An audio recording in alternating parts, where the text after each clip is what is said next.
Hi everyone, alongside Mike Trossel, I'm Dave Giancola, and welcome back in for another U.S. Open Classic finish. The year is 1990, and Hale Irwin, a household name, playing on a special exemption, is seeking his third U.S. Open title. Yeah, Dave, he began the final round in 20th place at Medinah and still trailed leader Mike Donald by 6 strokes through 10 holes. It would be a big back nine charge for the 45-year-old Irwin in his effort to become the oldest U.S. Open champion in history. Hale Irwin for a birdie at the 14th hole. This would tie him for third. And so he does. Hale Irwin getting it to 7 under, 2 shots out of the lead. He is 4 under for the day after earlier rounds of 69, 70, and 74. The must putt for Greg Norman. For a 6, though. Yeah, I know. She said a 7 would about do it.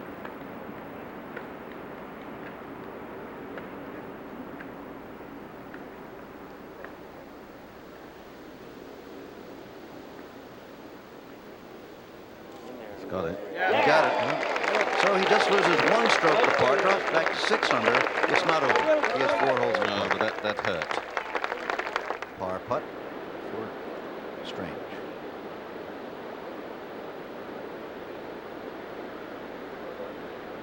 Uh-oh.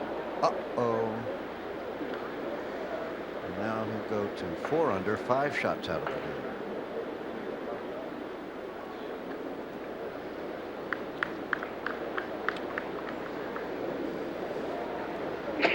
It's hard out there.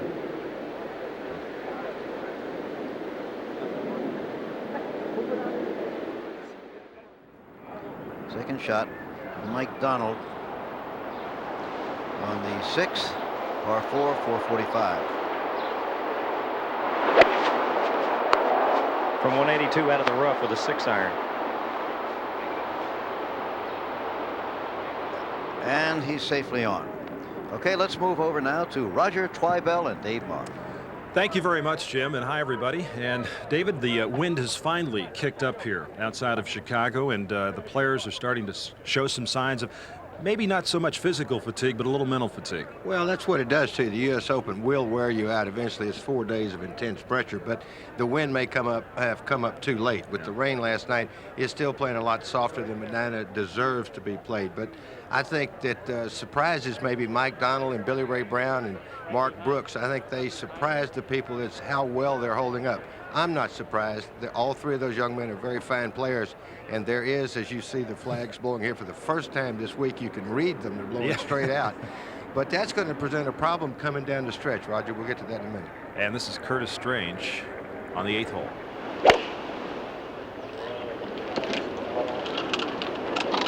.190-yard par 3. And in the middle of the green. And Bob Rosberg been following Curtis Strange, and obviously you can tell, David, his demeanor has changed considerably the last couple of holes. But that was an indifferent third shot he hit with the wedge there at 7. That's a hole where he's so good with the short, with every club actually, but you would think he'd have a makeable putt for birdie, and he walks off the green with a 6. That's throwing away a shot to the field. And of course, Curtis, being the kind of grinder that he is, I mean, that face right now looks like Mount Rushmore. Same red shirt that he wore on the final day last year. Fuzzy Zeller noted that. He said, oh, Curtis has got his red shirt on again today. May not be the same one, but it's the same color. Now, at the 6th hole, 445-yard par 4, Billy Ray Brown. We didn't get a chance to see his second shot. Probably one of the finest shots he's played all week, out from under a tree to this position. Took a little 4-iron, knocked it down from about 185, and he's looking at this putt for a birdie. Very fast putt. It's going to be downhill. The wind's behind him, and the pin is set on a slope, so he doesn't want to hit it too firm and let it get away from him. And Jerry, you say it's downwind, and it is, you feel, affecting the ball even though it's on the green. No question, David. The wind is a big factor today.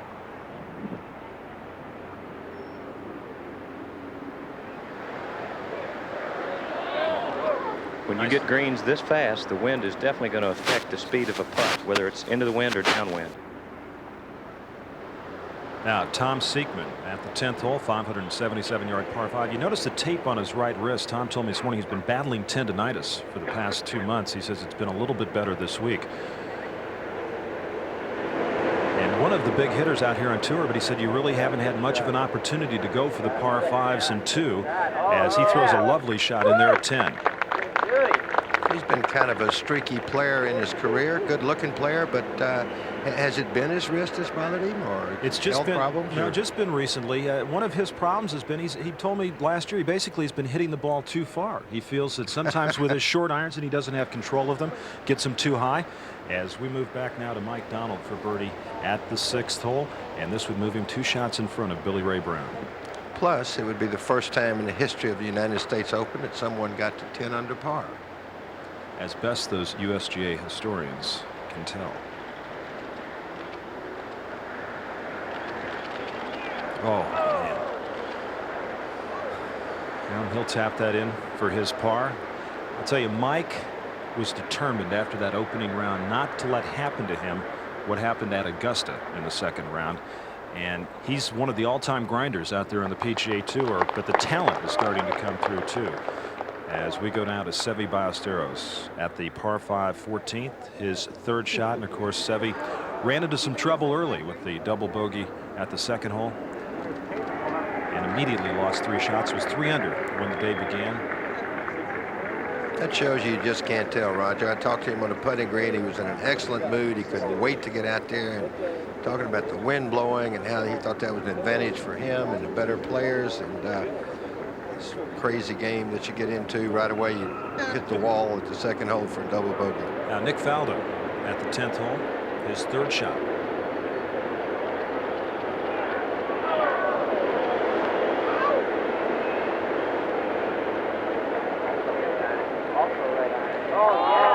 Goodness, that nearly jumped in the hole, but that is on a very precarious spot right there. Both those balls roll back, and both players with birdie chances. We'll return with more golf action from the 1990 U.S. Open Golf Championship after this message and a word from our ABC stations.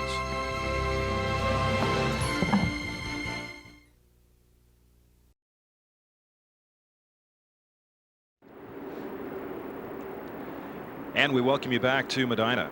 The final round of this 90th Open Championship. Nick Faldo for birdie at 10.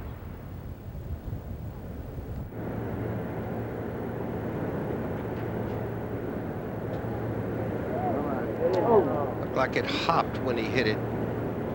Usually that means you don't hit it as solid as you would like. Faldo will remain at 6 under as we go to 15 now.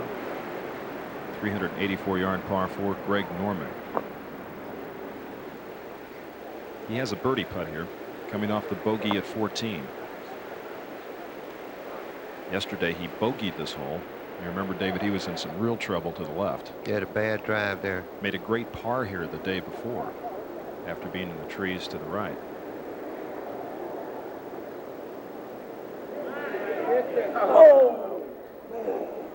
You don't know, obviously, what the winning score may be, but it would certainly be something if Greg Norman were to get a birdie between here and the clubhouse and get 281 on the board. Well, you see what his Sunday scoring ranking is. You know, there's a horse called Sunday Silence. If he ever gets into that business, he'd get one called Sunday Noise, because that's when he makes it. And before he putted, this was Hale Irwin's attempt for yet another birdie, which would have been 5 in a row. This at 15. Go. Get up. Go in. And he's got a putt of some considerable distance left for his par there. Very slow going up that hill there. I talked to Hale this morning. He said if he'd have putted well, this would be no tournament here. He's putting well today. Yes, it is. That 15th hole is going to be playing into the wind today, so it's going to be a little bit longer than its 384 yards. And Hale Irwin remains 2 shots back of Mike Donald at 7 under par. Hale played in the Open here in 1975 as we move to the tee at 8 and Tim Simpson.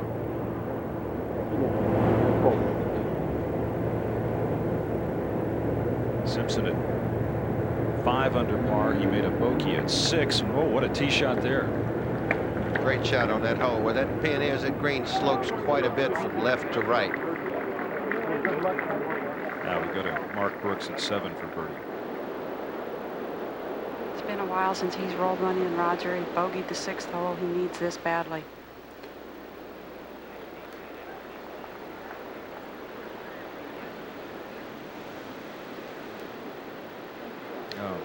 Yeah, Judy, he felt so good about his putting. I was talking to him on the putting tee before the round today, and he said, here, take this putter. He says it's good.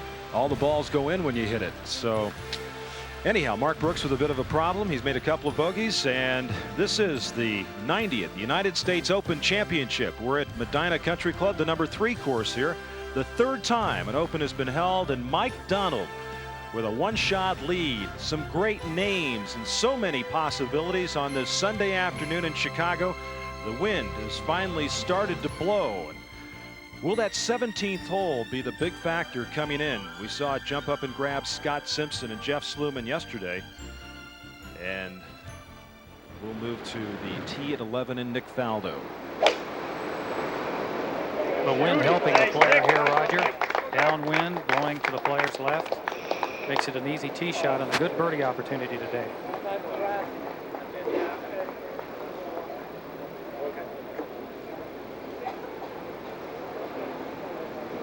Now on the tee at 16, 436-yard par 4, Hale Irwin. This is driving in the same direction that the 11th hole is, so the player should make this tee shot a little easier today. Helping him right to left.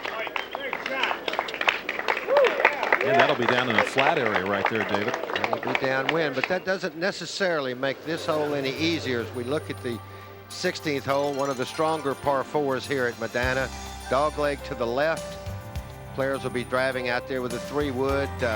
Some of the longer players maybe in a 1-iron. Shorter players maybe a driver. But you get to the corner and then your problems start. You're shooting a shot that's anywhere from, we saw guys 225 to 170 yesterday to a green that's up above you. And that's why I say with the wind, that doesn't help you so much, because that green will dry out a lot faster than one that's down in the valley. Second most difficult hole so far in this Open Championship. Matter of fact, the last 3 holes, the 2nd, 7th, and 3rd most difficult, is Greg Norman now on the tee.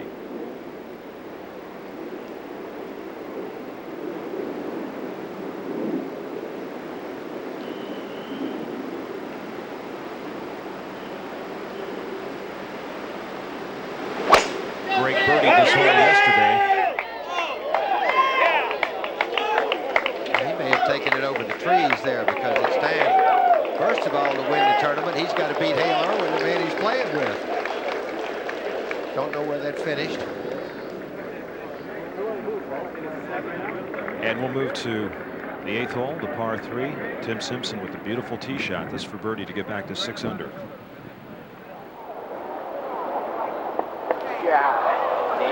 Tim told me this morning that he just couldn't get the feel for the greens yesterday. He was very concerned. He said, I had no idea about the speed. He says my pacing was off, and obviously having some more trouble with it today.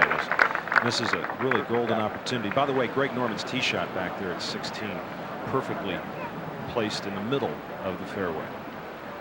Well, you hate to waste a shot that, like Tim just played into that hole. A very, very hard par 3.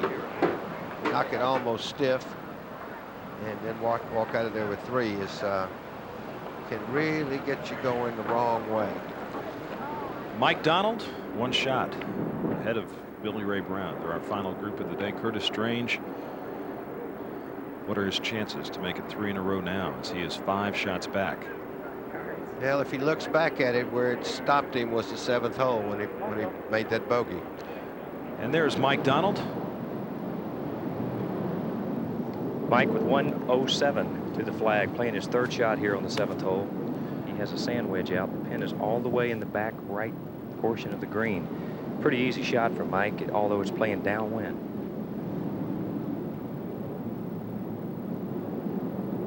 Slightly downhill lie.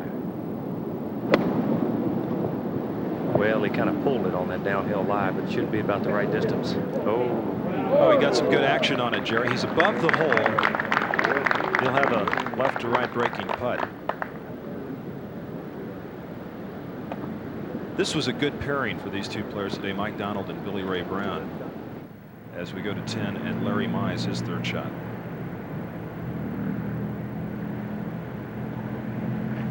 Mize 1 over on his round today. This is a 577-yard par 5 to the bunker to the right of the green.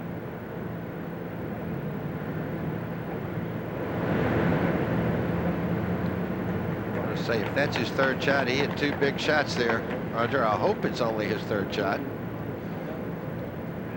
And let's go back to 7 now. Jerry? Billy Ray Brown playing his 4th shot here on number 7 after driving the ball in the rough, and when he tried to pitch out, he caught the heavy rough, did not get back to the fairway, so he is now playing his 4th shot. Little sand wind shot from about 80 yards. You know, it just grabbed on him. Didn't release for him. I was mentioning a good pairing, David, because these two guys, one has never won, the other just won victory, so the same sort of situation for those two players rather than being paired with a big name, as we see Nick Faldo. And keeps it below the hole there at 11, but it spins back.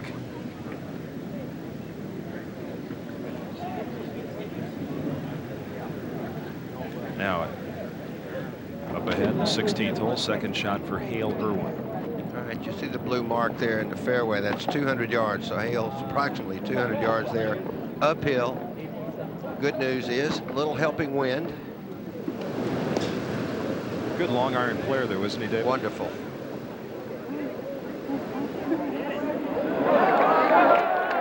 I would say so. And Hale Irwin with yet another birdie chance.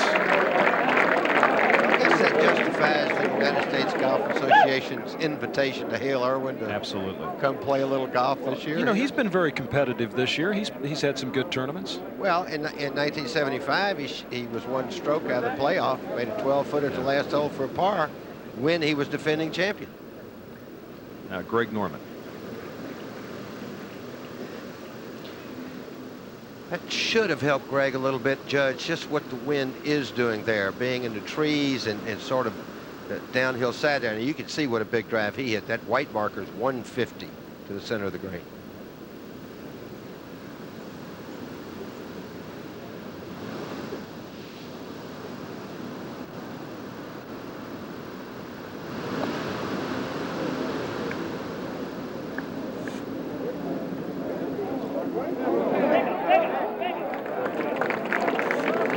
So he's above the hole and will have a very slick putt coming back down. And can't be happy with that. That's a little bit of an uphill line. Generally, when a good player misses that kind of shot, it is a pull.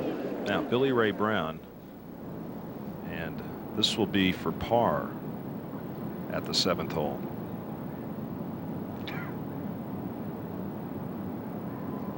This is for par now. Slow down, Billy Ray. Oh goodness, he's got some trouble now, doesn't he, Jerry? Well, that was very fast when it went over the hill, and I think he needs to just get a little composure at this time. Just go ahead and try to make bogey and go on to the next hole, but that was a little too aggressive. As I've said before, what you don't want to make in this event is a double bogey. It's just too hard to make 2 more birdies to get back to par. Mike Donald taking a look at his putt for birdie. Curtis Strange is 5 back. Olazabal also 5. Steve Jones with a good round today, 5 under 67, bogeying 18. Sluman continues to have a struggle, as does Mark Brooks today. Todd Woosner may make a little run at it today. Good round today by Steve Elkington. This putt from about 15 feet, Rogers actually breaks right to left. The pin is so far in the back right corner that the slope is going to take this ball from right to left. It's going to be extremely fast.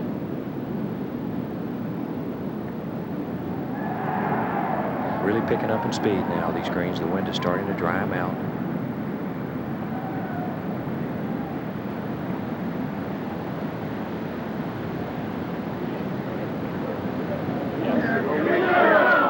Who just turned off on the bottom side, but that was a super stroke. So Mike Donald, after making birdies on the first 2 holes, now with 5 consecutive pars, as Nick Faldo has this for birdie at 11.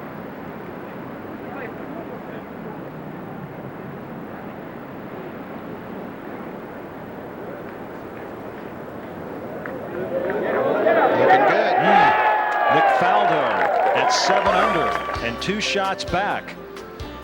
And the Grand Slam possibilities start to creep into everyone's mind. Mike Donald at 9 under. Billy Ray Brown will drop back, and Faldo and Irwin at 7. In 1906, the great run of Willie Anderson, who had won 3 straight Opens, came to a halt at the historic Onwentzia Club in Lake Forest, north of Chicago. Anderson was disposed by the redoubtable Alex Smith. The runner-up was Willie Smith, a brother of the champion. The Smith clan had immigrated from Carnoustie, a grim gray citadel of golf on Scotland's east coast. A third brother was MacDonald Smith, who played into the 1930s and was often identified, along with Sam Snead, as the best players who never won a U.S. Open.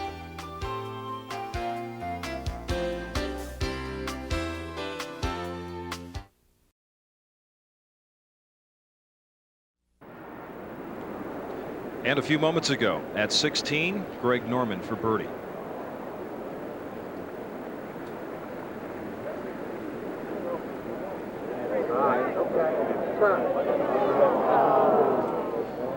Well, you had to be careful, David, with that putt. Yeah, you couldn't get too frisky. It's downhill, and he's got to look back, though, at the bogey that he just made there at 14. Now, this was Curtis a few moments ago for par at the 9th hole. And so Curtis will drop yet another shot after bogeys at 7 and 9. He is 3 under for the championship, 2 over on his round this Sunday in Chicago. And what he has to do now, going to the 10th tee, is say, okay, it's still not over. Unless this man makes this one, then it may be over. Hale Irwin for birdie at 16. Just to get him 1 shot back of Mike Donald.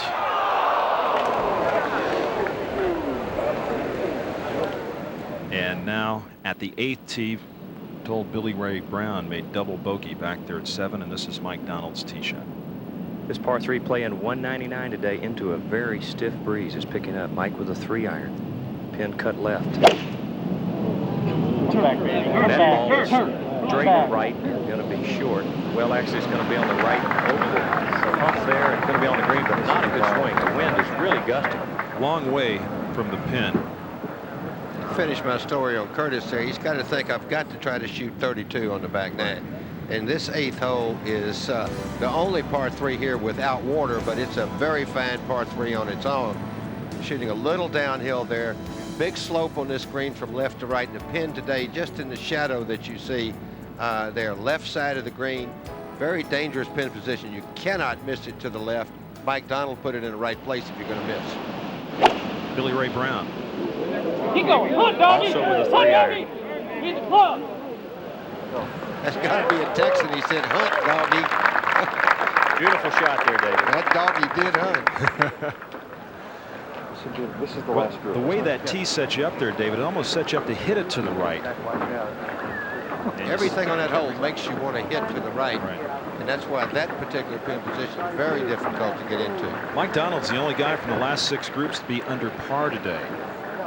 So if there was any thought about nerves and whether this man who's been out there for some 11 years with just 1 victory wanted it today, he's been very steady so far and got himself off to a good start, which has been the key to his round with birdies at the first 2 holes.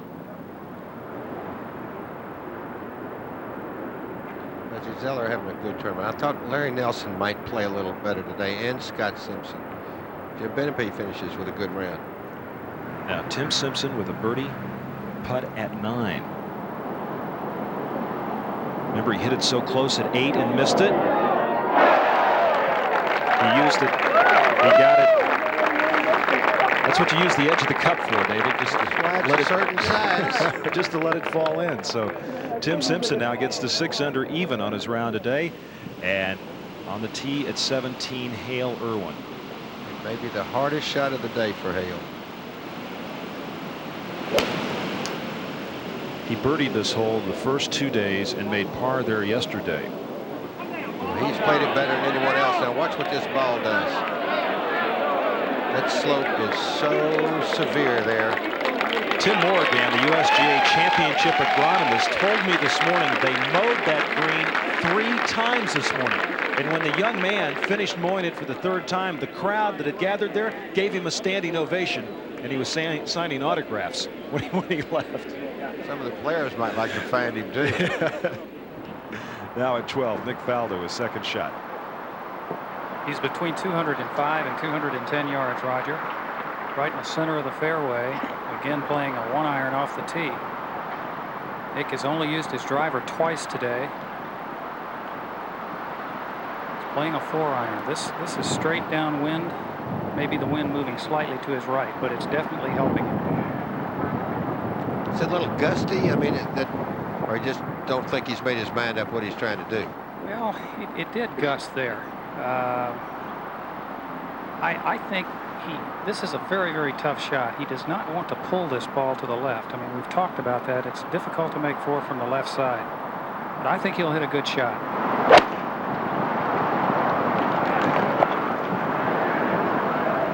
Oh, get out there. See that. Marvelous shot. David, you can't play it any better than that. He has left himself an uphill putt on the toughest hole on the golf course.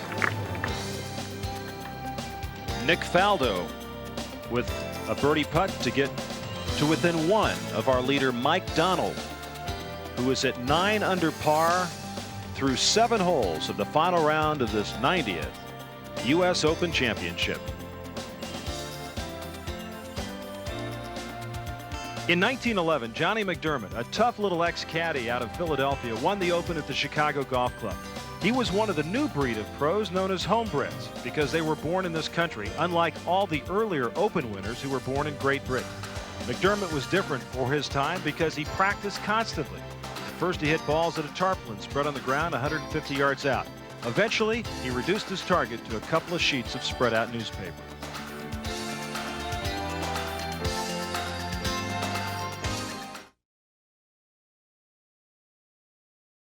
With this long putt for birdie at the 8th hole.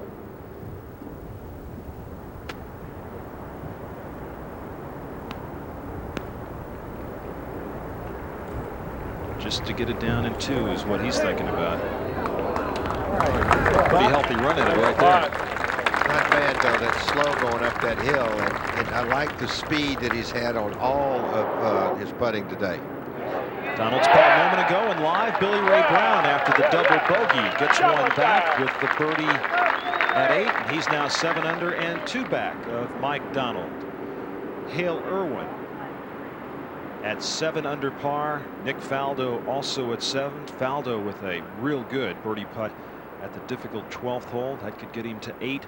Hale Irwin, of course, also with a birdie putt at 17, that treacherous par 3. And now this is Nick Faldo at 12.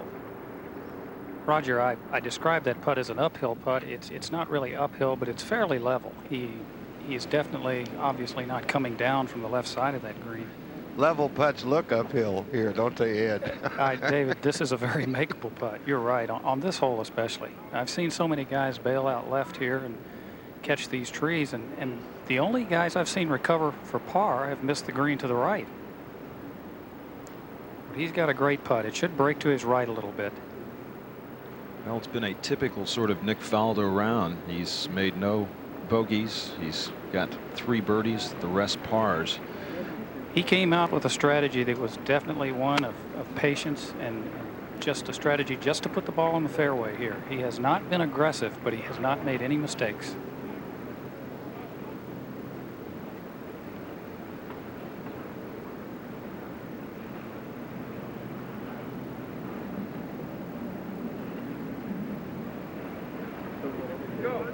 Pulled it. Hale Irwin for birdie at 17. Breaks right to left.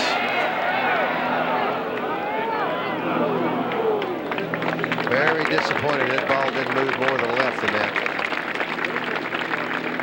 So Irwin will tap that in, and with everything that's happening, so many subplots in this final round of the 90th Open Championship, let's get a word from Jack Whitaker. Well, thank you, Roger. And this is turning out to be every bit as dramatic and exciting as we thought. You know, Medina is nothing if not filled with history, as any golf club built in Chicago during Prohibition would be. They've had some marvelous members here. One of them, Anton Cermak, was elected mayor of Chicago in 1931. And in February of 1933 in Miami was standing on the running board of a car which had President-elect Franklin D. Roosevelt in it, when an assassin going for the president-elect struck Cermak and killed him. Without Anton Cermak, this member of Medina, the history of the world and the United States certainly would have been a lot different. And they're adding to that history today with their third United States Open, one of the most competitive we've ever seen. 3 of the usual suspects against 2 of the youngsters, so-called. The usual suspects, of course, Greg Norman, Nick Faldo, and Hale Irwin, going against Mike Donald and Billy Ray Brown. Ahead of the youngsters, 9 of the most important holes they'll ever play in their career to this point. Is it going to be a gay boulevard for them or a nightmare on Elm Street? Let's find out. Roger? Thank you very much, Jack. And Greg Norman has this most essential putt for par to keep any chance alive for his championship.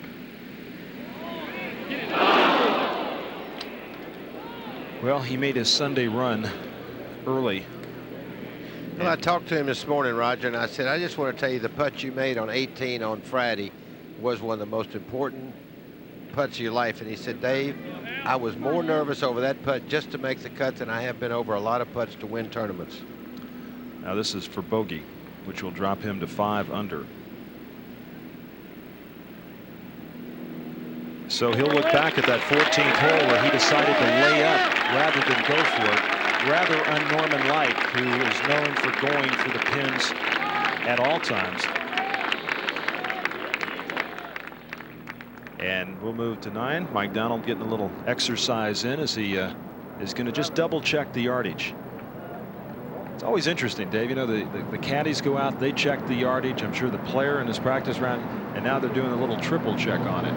I got so many numbers there, and it's a time really that you better, Mike Donald better be precise in what he does and know just how far it is. Well, I tell you what, he has a very curious type of lie. The ball is almost up against this short cut, and really it's going to give him a little bit of a line to shoot towards the flagstick. He has 202 yards downwind. The wind is really swirling, and I think when you play a golf course that's so heavily treed as this one, it's more difficult playing in this much wind. He has a 3-iron. Ball's hanging a little right, needs to get up just a bit. Oh, and just did.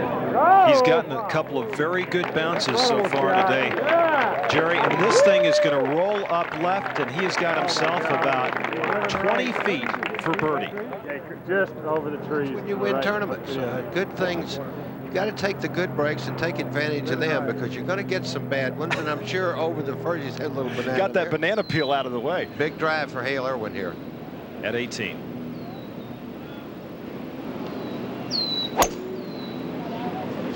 Dave managed to join him here. This is a good drive down the left center. It is. Judy's got about 175 left. Hale's played well this year. He had a 5th place finish at the Players Championship, 3rd at Kemper. He's won himself about $200,000. And only played in 10 events. He's spending a lot more of his time in golf course architecture now, and has done some fine courses. And his kid's finishing up high school. He wanted to spend some time at home and enjoy that. See the trees rustling above as Greg Norman readies for his tee shot at 18. The first thing he has to do is to catch Hale. Somehow or another, a 2 here. Maybe it's his turn to hole one from a fairway. There you go.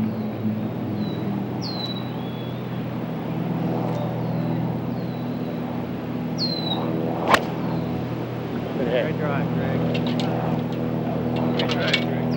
That's good. Oh, that's slightly large. That's an extra large there. All carry to the 150 mark. Might even be that double XL shirt. A few moments ago at 9, Billy Ray Brown, his second shot.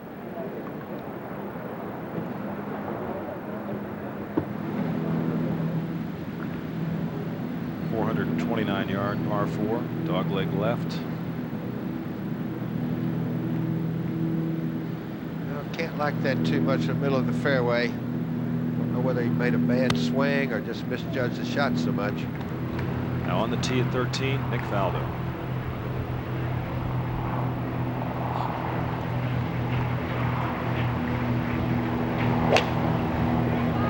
That's a 6-iron, Roger.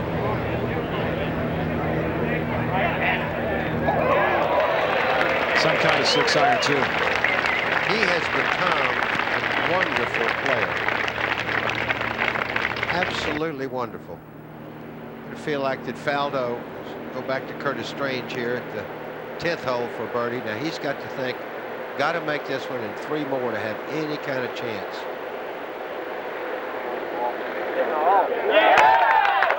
Well, I mean, you could birdie all 9 of them, obviously, but I mean, you got to put a realistic score that you can shoot. Well, he had a terrific back 9 yesterday to get himself in contention for this championship, as we'll take a look down the leaderboard with Mike Donald at 9 under par. And looking at a birdie putt, as is Nick Faldo at 13. Hale Irwin coming up the 18th fairway. Mark Brooks at 5 under. Scott Hoke at 4, along with Jeff Sluman. Former Open champ Fuzzy Zeller and Scott Simpson both at 3 under. Benepe and Gallagher, Siegman, Stadler at 3 under par. Then Woosnam finished along with Steve Elkington at 2 under for this championship. Larry Nelson has dropped back to 2 under, started the day at 6 under par. Jack Nicklaus now has fallen back. He is 1 under after 14 holes. It's where Ozaki and Corey Pavin finished up. Brian Clark still out in the golf course, and Seve Ballesteros. And what a great tournament by Arizona State's Phil Mickelson, 2-time NCAA champion. Tom Byram and Bob Lohr, Kirk Triplett, Billy Tootin all at 1 over. Lenny Watkins kind of staggered home. He had it going there for a while today and had a tough finish. The other amateur, David Duval, at 5 over. Youngest player in this championship from Georgia Tech University, and then Robert Gomez.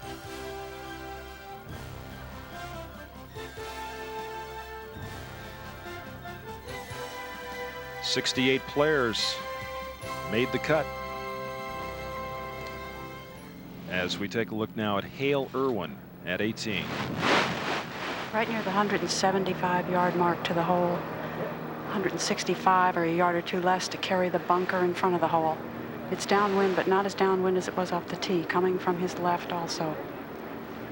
Makes this shot a little harder with the pin on the left side there. I think the way the wind's blowing, Hale can take 7-iron to carry the bunker. Hale birdied this hole on Thursday, made pars the last 2 days.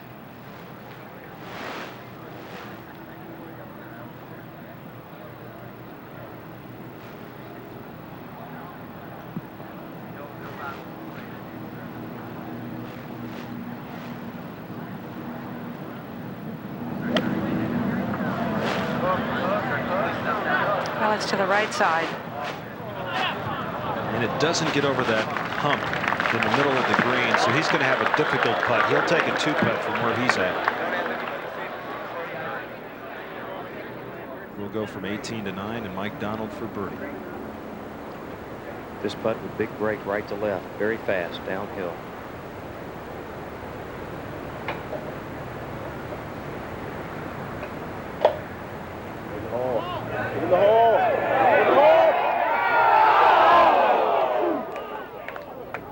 Again, perfect speed. Great attempt, David. Yes. And Donald will remain at 9. Now Greg Norman at 18. About 155.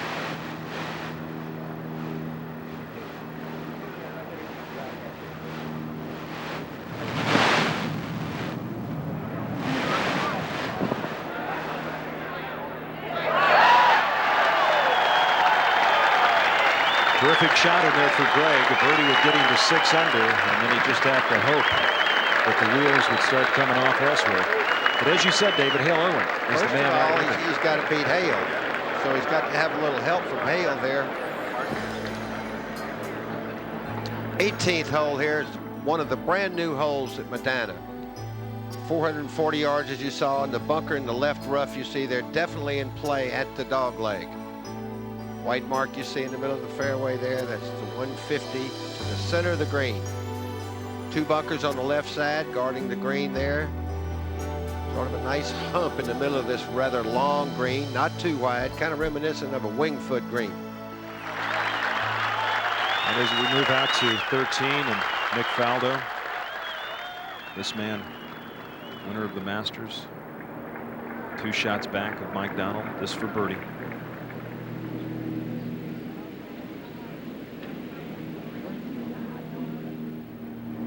Roger, he has not put himself in position today where he had to be very, very defensive. He has not been especially aggressive with these putts, but most of the time he has been below the hole and has not even been anywhere near trouble.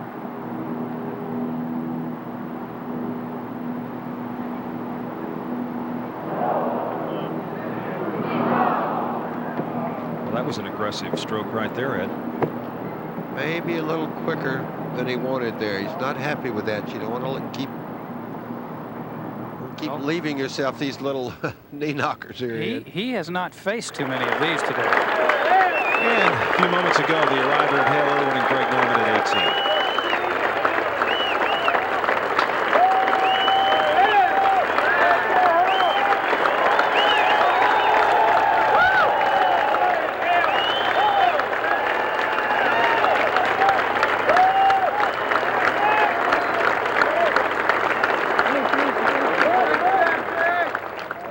Applause to the tee at 10.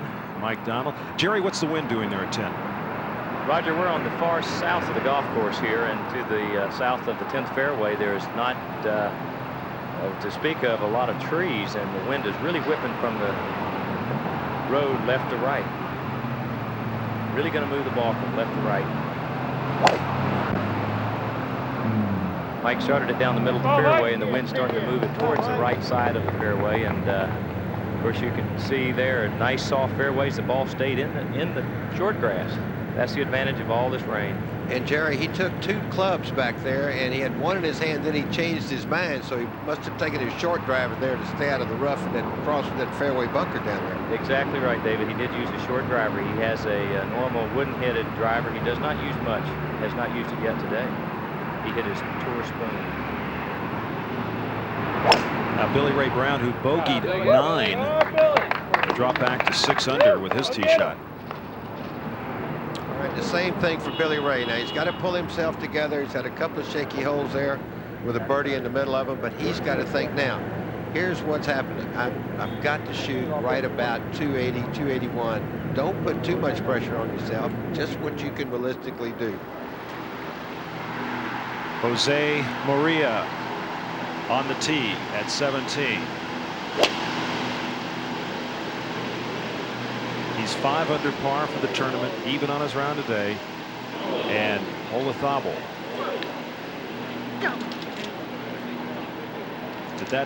Didn't find the water. Matter of fact, it's short of the bunker at 13. Well, that's going to be an interesting shot as you take a look back across Lake Cadija. Larry Mize will be next to play.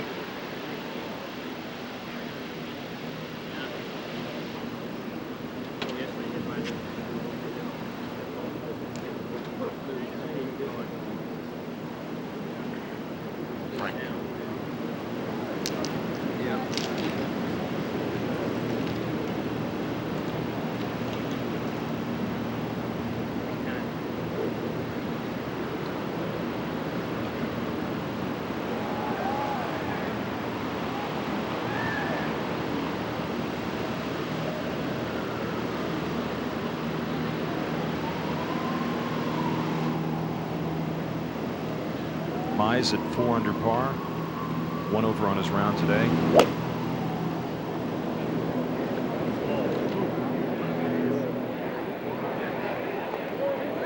And as he saw his playing partner come up short, he made certain that he wasn't. But it's surprising, David, that ball didn't come back.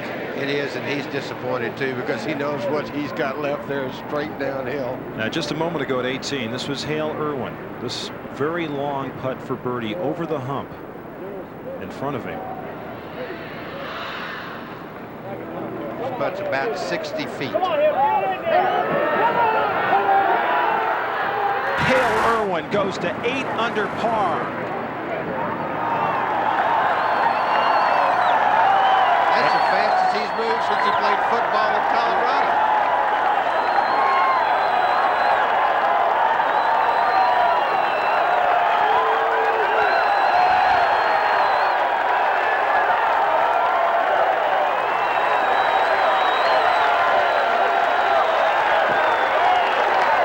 And that might be as excited as Hale Irwin has ever been on a golf course.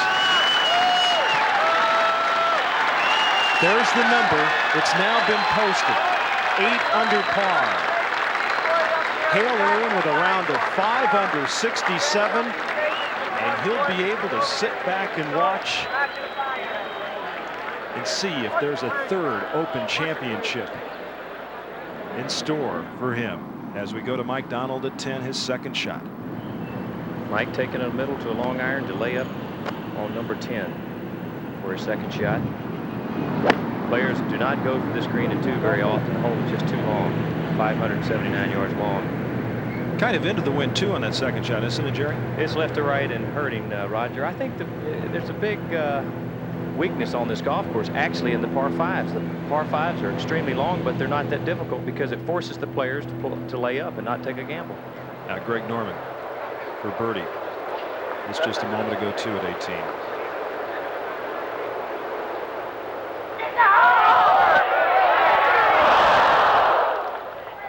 And Norman would make his par there to finish at 5 under, a round of 3 under 69. And one more time, a look at Hale Irwin at 18 for birdie.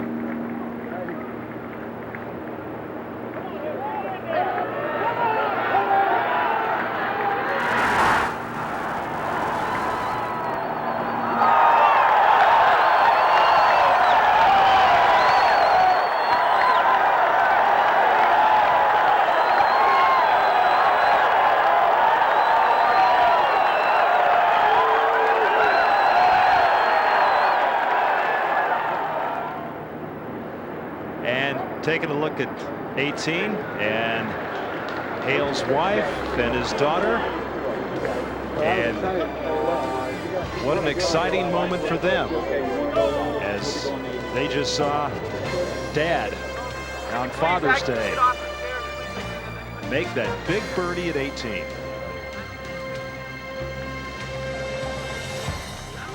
In the spring of 1914, the 21-year-old Rochester pro Walter Hagen went to spring training with the Philadelphia Phillies as a pitcher and thought seriously of giving up golf. But when a club member put up expense money, Hagen took the train out to Chicago for the 1914 Open. He won it at the Midlothian Club. Always the picture of sartorial splendor, he wore white flannel pants with cuffs and a striped silk shirt garnished with a red bandana.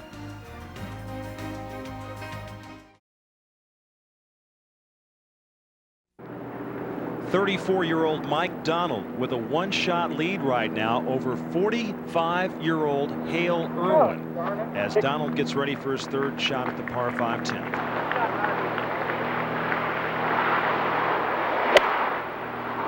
That's a little knockdown 7-iron from 152, just left of the flag. Wind needs to move it to the right a little bit. And just off the green, but will be able to putt it. And in case you missed it, just a few moments ago, this was Hale Irwin at 18 for birdie. And he's thinking David 2-putt here. You know that, but just in case.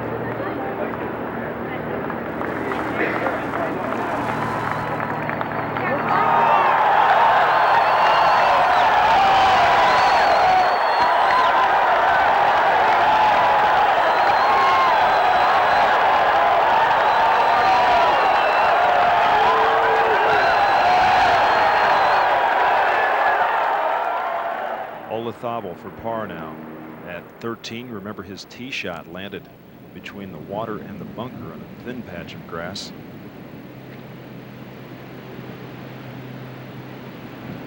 And the wind bothering him, having to step back.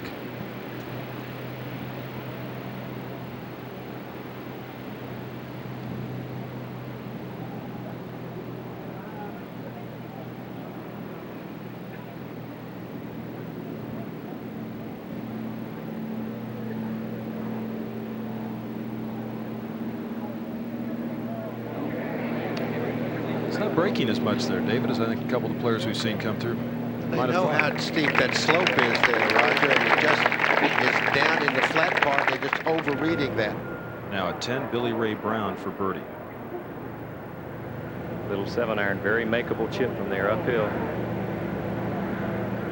Well played. By the way, Fuzzy Zeller has just birdied 11 and 12 to get to 5 under par. Could Hale Irwin at age 45 become the oldest man to win a United States Open championship? Remember, Raymond Floyd at Shinnecock was 43. What Hale has done, as you see him there, he's put everybody, they now know that that's the score. Wife Sally, daughter Becky standing by.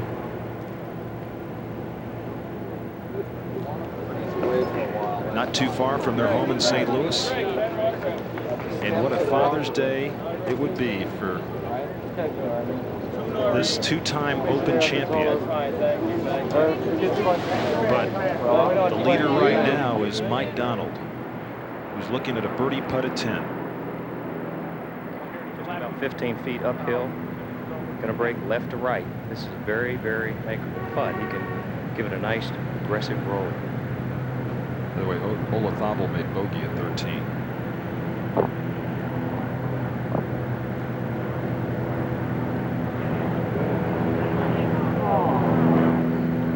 Settle.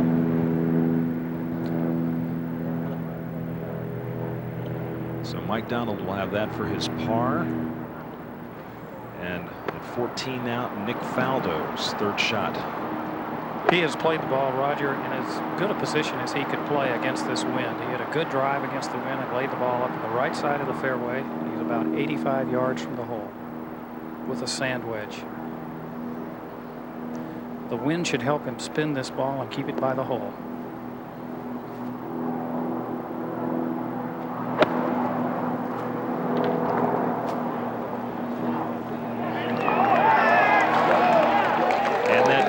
Spin, and it hit a lead which stopped it, or it might have come back even closer to the pin.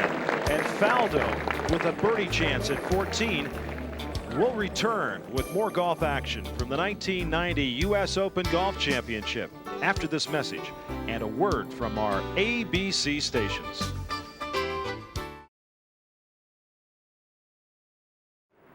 And we're back at Medina, final round of this 90th United States Open Championship. Mike Donald at 9 under through 10, but at 8 under and finished.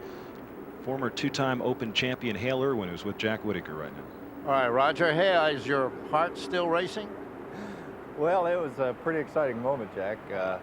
When I went to sign my scorecard, all I had to do was put the lead to the paper, and it wiggled a name out there. So, yeah, it was very exciting. I've never seen you so excited on a golf course in my life. You must have did 15 high fives, and you ran 100. David said you haven't run that far since you were playing football. Well, he's right. I was exhausted after all that. You always dream of coming in and having a chance to win any tournament, but when you've got any chance at the last hole, and particularly one like this, it was, I don't know how long it was. It just seemed like the ball took forever to get to the hole, and it was easily the longest putt I made all week. Oh, how sweet it is. Where's he going?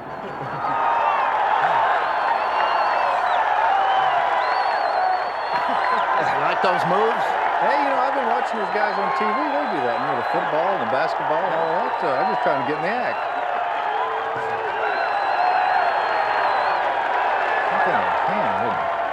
Oh, it was fun. You know, that back nine was just about as exciting, I think, as I've ever had any 9 holes in golf, maybe even 18.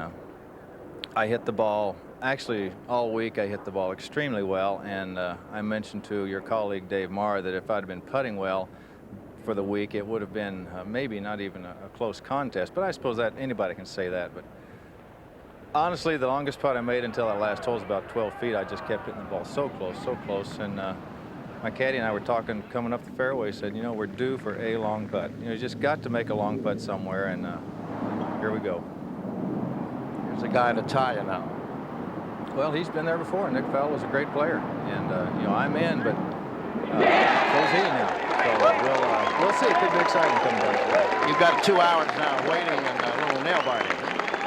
I don't mind. I'm in. And Mike Donald has the lead, and Nick Faldo is now tied for second, and that's the way I'm looking at it. You can do what you can do, and I did my bit. I can't do any better.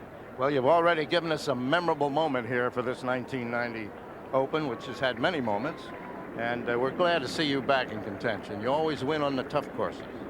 Well, I think we saw Medina at its easiest this week. The rains early in the week and then last night certainly softened the golf course for us. The balls that landed in the fairway stayed there. The balls that you could throw right at the hole if you had the courage or maybe the stupidity sometimes to throw it at the hole. And then, of course, we never had the U.S. Open speed of the greens. It was, I think, an easier test than what we might have seen or that we did see in practice rounds. Well, all right, Hale. Sit and have an enjoyable 2 hours here, and maybe we'll all go at it again Monday. Well, I hope for the opportunity, Jack. Thank you. Thank you for a great moment. Roger? Okay, thank you very much, Jack. Whew. This is turning out to be some kind of Father's Day this Sunday. And Mike Donald, our leader, at 11, 402-yard par 4, his second shot. Has sort of a tight lie out of the rough here, Raj. He has 133 yards to the hole with a pitching wedge. Big breeze right behind him. Pin right on the front of the green, so he's going to have to really spin this ball to stop it.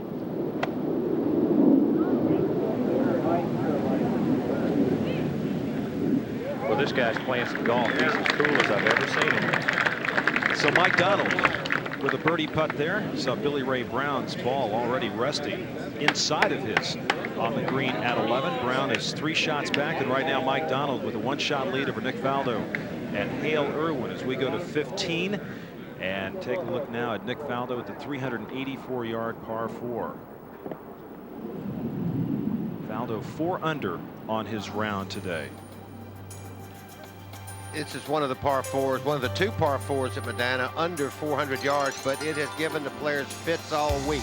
You don't want to go left. The bunker there and the trees right, heavily treed, as many of the holes are here at Medina, into a green that is has a lot of slope to it. Again, we say that almost every hole here at Medina, but it's really given the players fits for a hole that's so short.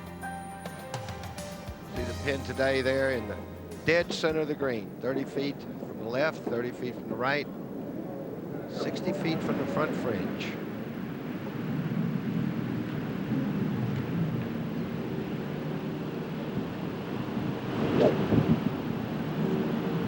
This is a hole that looks rather easy from the tee, but we've seen so many players, David, hit it right and to the left in the trees here. You know, the Ed's out there with him. What's the wind doing to Nick on this tee, Ed? David, it's pretty much against him. It's gusting and it's swirling, and it's a tough wind to read right now. But it's pretty much just straight against him.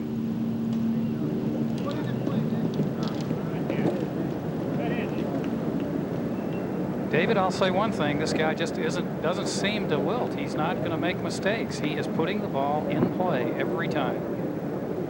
Liking him in a way to the problems when Tom Watson was having his problems getting started early in his career, and he would get in position to win and not win. The press and criticize him. Now he's become a very tough, hard player. We remember yesterday and the tragedy for Scott Simpson at 17. Was leading this tournament at one time before bogeying 16 and then hitting a tee shot into the back bunker here to make triple bogey. And today, what a difference one day makes. Well, I told him on the putting green this morning, I said, look, that hole owes you one. Just think of it that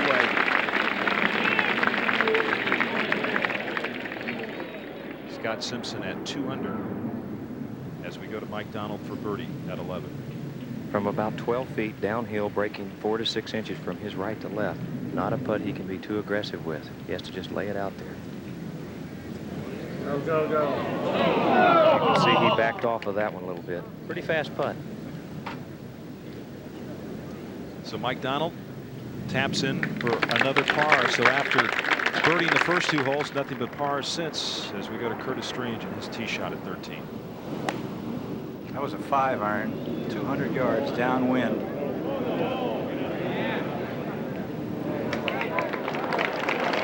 See the other ball up there? Mike Reed almost made a hole-in-one here.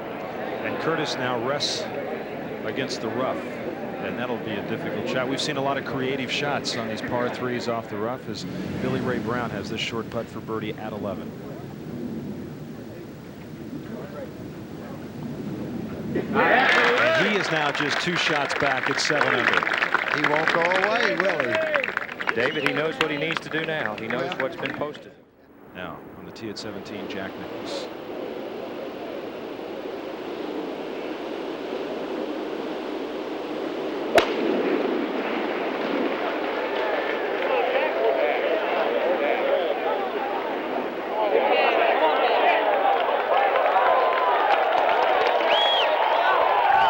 Jack was 3 under par through 11. The bogeys at 12 and 13 and 15 and 16. And the backside has been most difficult for him.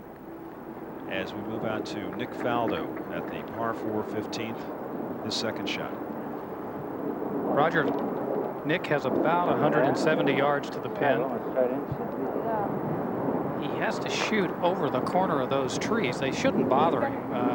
They're well short of the green, so going against the wind, he should be able to carry it in to the hole and stop it. I don't imagine he's going to try to carry it all the way to the hole. I would think with the pin in the back part of the green, he would try to remain underneath the hole, a little to the right of it.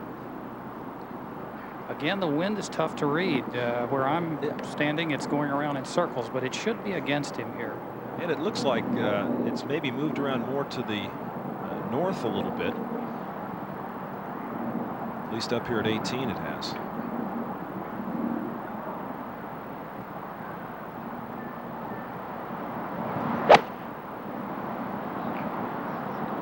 Well, it sounded very solid. I don't know if he lost it to the right, and he's just long. Yeah, just long, and not on the putting surface though, just onto the fringe.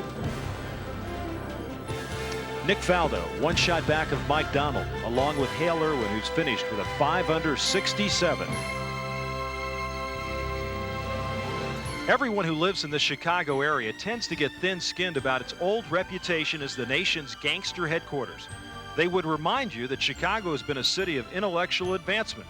The first self-sustained nuclear chain reaction was done here by a team of physicists headed by Enrico Fermi. The experiment was done in 1942 in what used to be squash courts beneath the grandstands of the University of Chicago Stagg Field. The University of Chicago currently has 7 Nobel Prize winners on its faculty, including novelist Saul Bellow.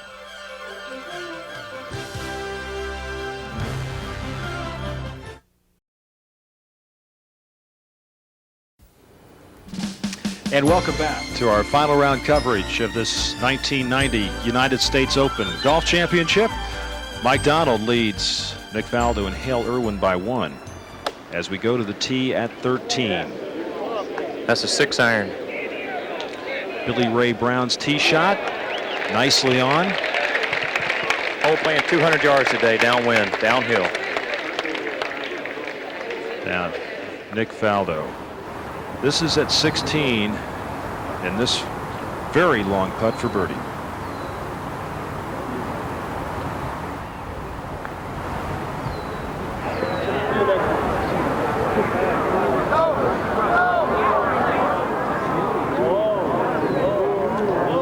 He bogeyed this hole yesterday and has left himself a very tricky putt for his par. As we move back to 13, Mike Donald, who birdied this hole during the first round and has parred the last 2 days. This is a very important tee shot for Mike with a 5-iron. He's been hitting the ball extremely well today with his irons. Mike, a left to right ball striker.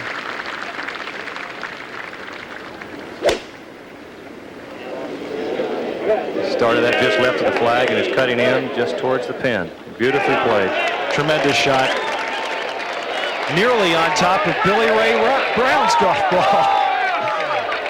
You could put a napkin and cover those two up. Great shot after that bogey at the 12th hole. I mean, you really had to get a par, I'm sorry, yeah, when he was in trouble there. Now, a moment ago while that was happening, Nick Faldo for par at 16.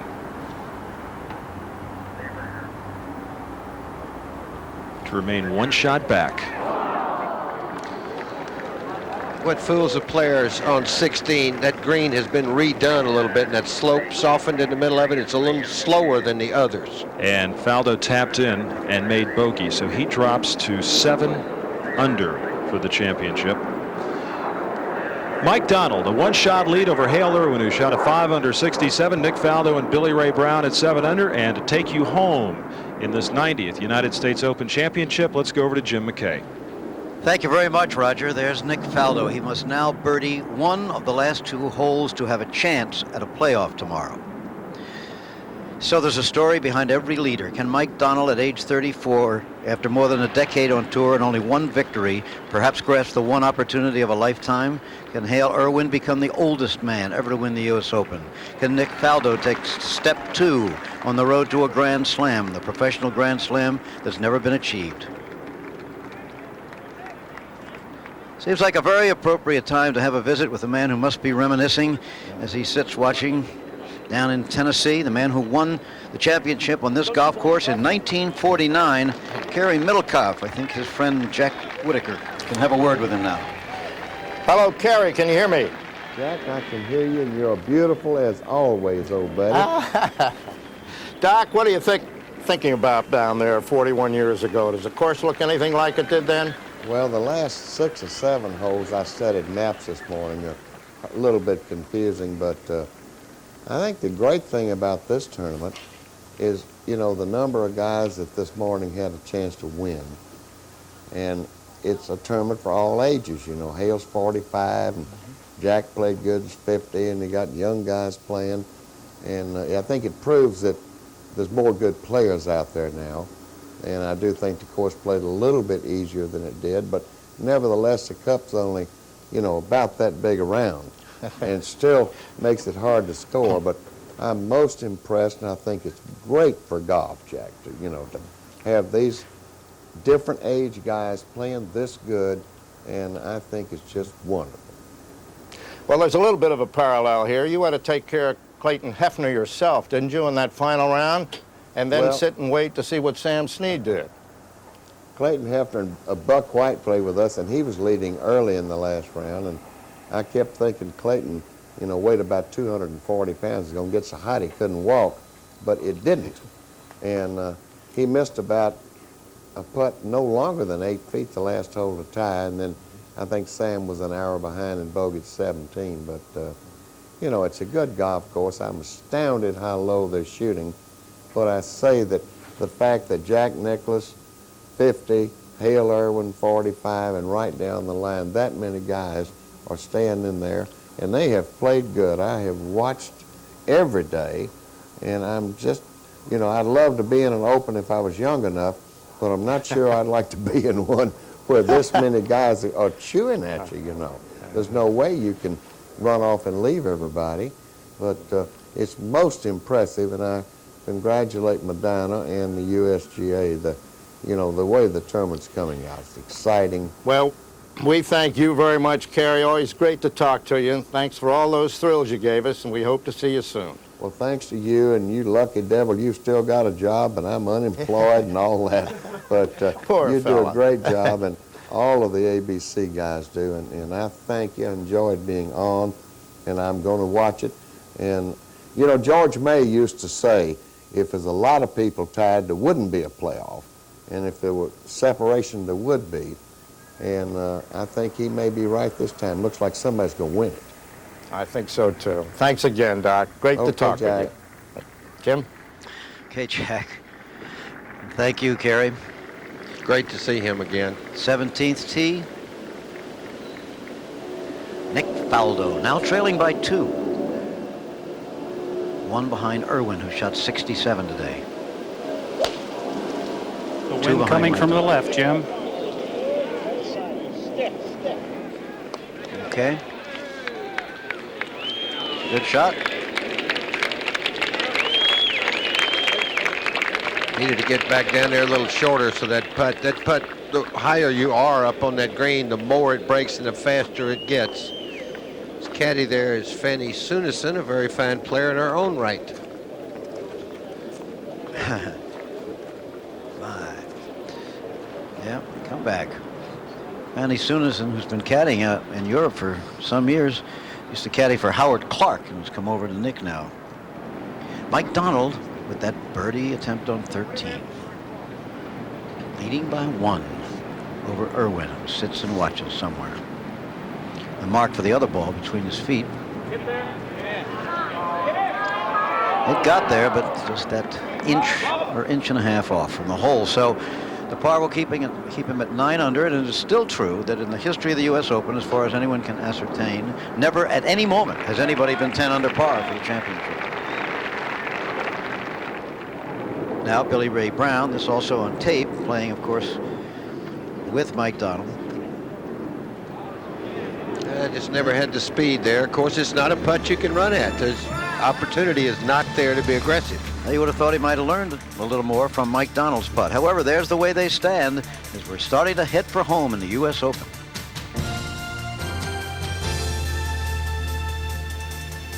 There was a time when it was not unusual for amateurs to win the U.S. Open championship.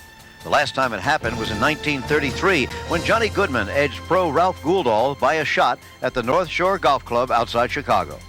Goodman was the only national champion ever to come out of the plain state of Nebraska, and he didn't come from a moneyed family. When Goodman first burst on the national scene by upsetting Bobby Jones in the 1929 U.S. Amateur, Goodman traveled to Pebble Beach from Omaha in a cattle car.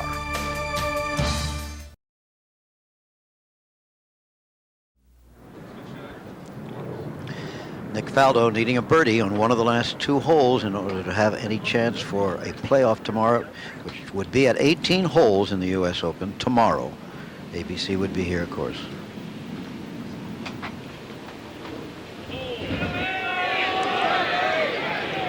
Yep. Now he'll need birdie on 18 to have any opportunity. Well, they better clean that one up, too. That's at this point on the 71st hole, Jim, they tend to get a little touchy with the nerves. Now, this was Billy Ray Brown's tee shot a few moments ago, and it was not a good one. Well, he's made the same mistake. He's hung it out to the right. He's just not getting through the ball, Jim. Several times he's done that. Okay, 14 is one of the new holes at Medina. You took the green of the old 15th, and they went back across the creek there. Maybe that's why Dr. Middlecoff didn't recognize some of this. But they've played the shorter tee this week so a player can drive up to the top of the hill and you can at least see the green. Now, it's a hole, though, where many of the players, depending on the conditions, but many of the players this week have laid up there with an iron and then pitch into the green. Very difficult layup there because you cannot see the fairway on your second shot.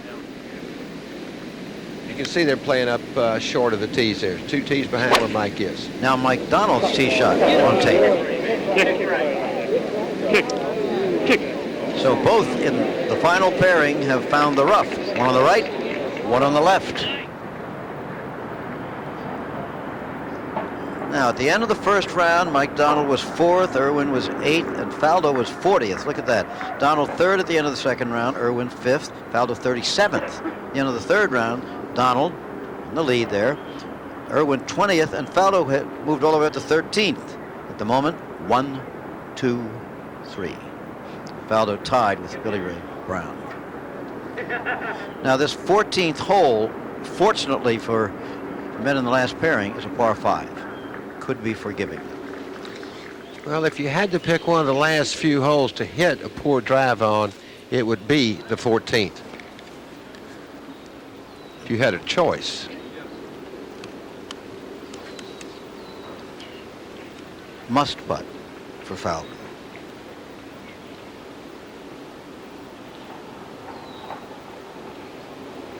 Okay. This has been a hole of disaster for many players, a hole of opportunity for others in this championship, a really pivotal hole. so far. It could yet be the one that decides it. Come on now, get that one back. Back on Friday, for example, Ian Woosnam of Wales came to this hole right in contention. This was a 7-iron, and he said he just came over the top of it, and he got to the left side here. Of course, this particular hole, you miss the green, it is difficult just to make a 4. Now, this second shot got under it a little more than he meant to, but he had to try to run it through that tall rough there, Jim. Now, he still doesn't have any barking. Par 3 hole, and this is his third shot. It's just so fast you can't stop it. And at that time, he was 5 under for the round.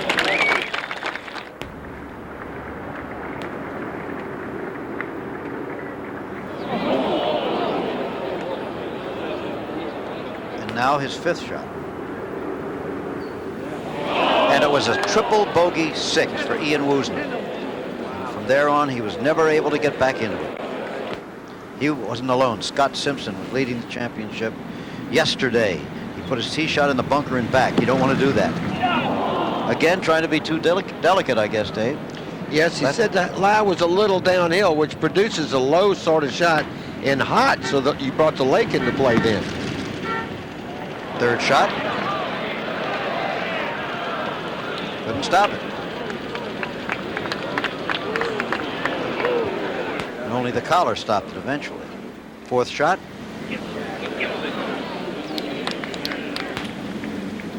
5th shot.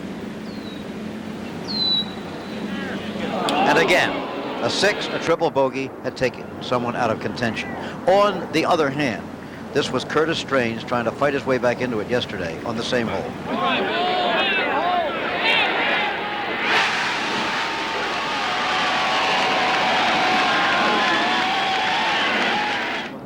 In the end, it was not to be. And this was Faldo after the pickets were chanting. You could hear them outside the golf course. And he turned it into a birdie. And he's still in it. Billy Ray Brown looking it over. If I hit it there, maybe we're in lots of trouble. Might help you. Billy Ray going sort of an adventuresome route up to the right of 2 large oak trees and up over a forest of oaks, trying to hook it back into the fairway. That's at least the intended line of his second shot. That's Jerry Pate talking out on the fairways with him. He's got a good look at it.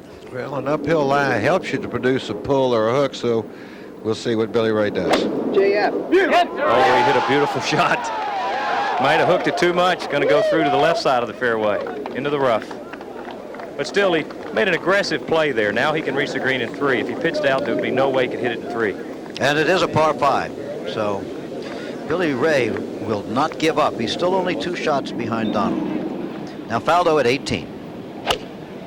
Jim, I'm standing up the fairway. It looks like he hit an iron off this tee. I'm very surprised. He needs a birdie. Well, he does, and it puts him 15 yards short of that bunker. He is going to have a very long second shot. I thought for sure he would go with a driver here.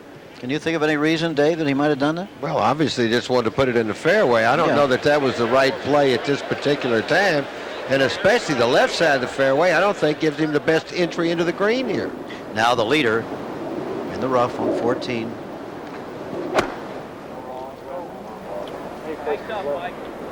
Well, that was a terrible lie.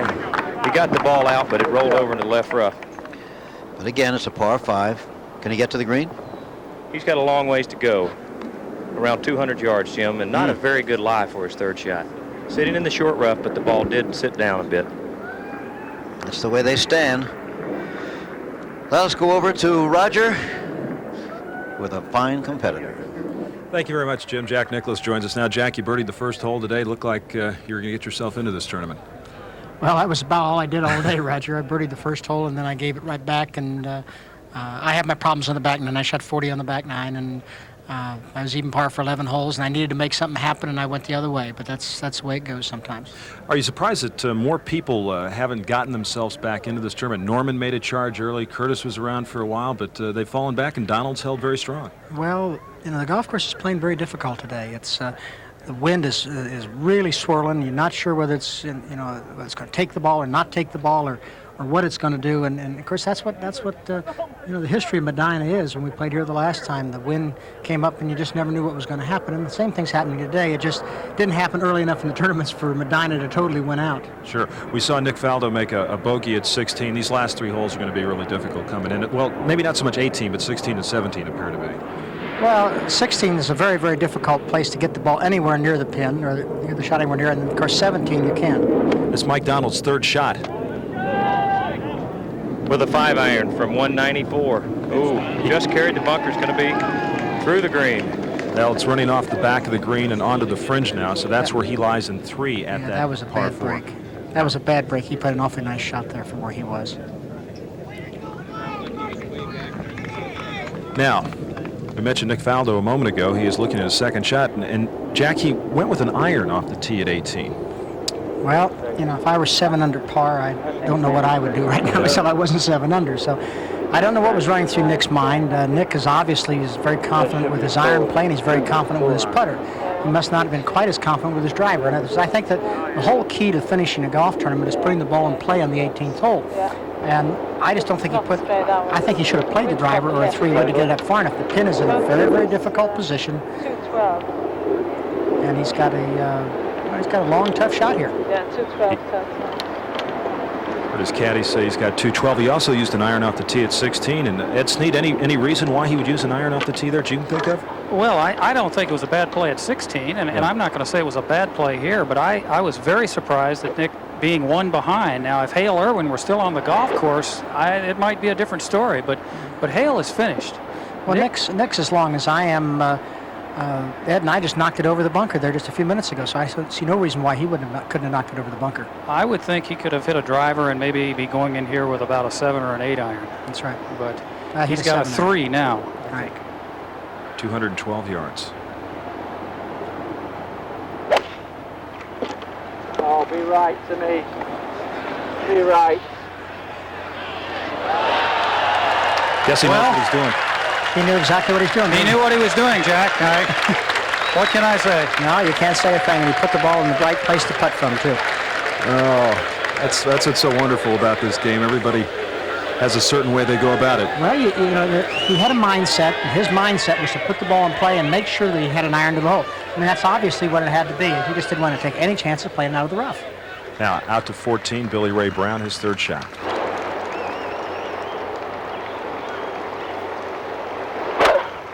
That's a pitching wedge from 135 into the wind. Boy, it needs to get up just a little bit. Safely on the green there. At Boy, the he had a par great 5. shot, Rod. 14th, he'll have a long birdie putt. And our leader, Mike Donald, on the back fringe there at the 14th hole. And let's go back to Jim McKay. Okay, Roger, well, as you see on the leaderboard, we have a 4-way potential here, at least at the moment. But that looks like that's it. Mike Donald with the 1-shot lead. Hale Irwin finished with a round of 67 and a mammoth putt on the last hole. Nick Faldo here must make his birdie putt in order to have a chance at a playoff to tie Irwin and be 1 shot behind Donald. Billy Ray Brown can still fight his way mano a mano with Mike Donald as they play together down the final holes. That would appear to be it. So we could have a winner, or we could have a 2-way, a 3-way, or a 4-way playoff tomorrow.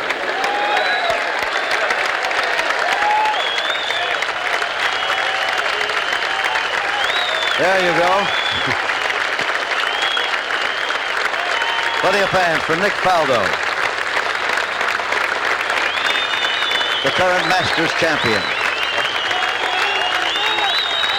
Lost this championship in a playoff 2 years ago to Curtis Strange. He's won the British Open. He's won the Masters twice.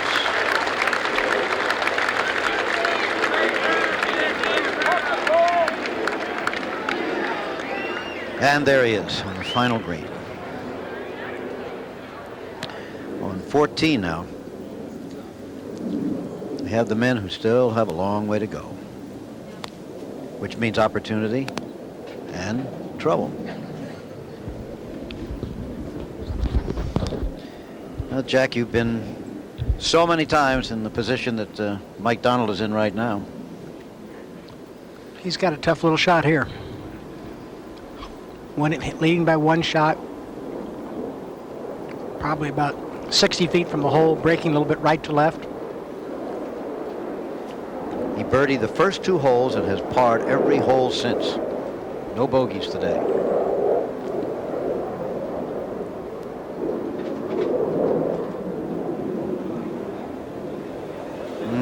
Didn't hit that one hard enough. Nope. Surprised he had quite that much of a lofted club, even though that is very swift going down there. David, he played a sand wedge, and I felt like he should have hit a pitching wedge or a 9-iron. He had a very good lie and had a lot of green to work with. He just stubbed it a little bit, Jack. Billy Ray Brown just showed him a ball. Is he taking that out of play? Well, he's asking him or showing him the ball. You must show it to the guy, and they have to agree that this ball, because of the drive or whatever shot Billy Ray scarred it up on. Frank Hannigan, what's the rule on that? The rule on taking a ball out of play? Well, the ball has to be cut so that it's no longer playable. It can't just be bruised or abrased, but it really has to be damaged so that it's unfit for play. And he has to get the agreement of his fellow competitor to do so. Looked like that's what he was doing. He showed him the ball very clearly. Anyway, this is for a birdie. Could move him to within a shot of Donald, at least.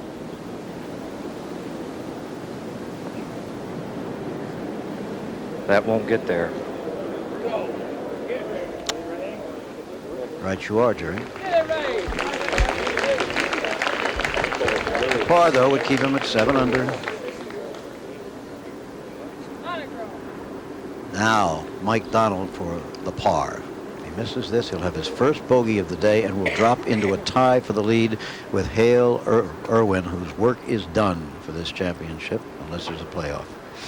This putt is just a little bit uphill, going to break from right to left, and it's just enough uphill, Jack, wouldn't you say, where a player could go for this one with a firm, aggressive stroke? Well, I think so, Jerry. The pin's sitting in a funny place. I had a putt down about 6 feet from there, and it looked to me like the putt might go a little bit left, and the putt ended up going right. So if that holds true with Mike's putt, he doesn't have quite as much break as he's looking at.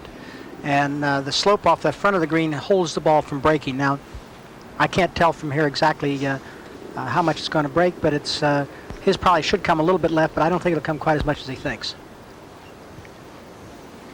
Let's hope he reads it right.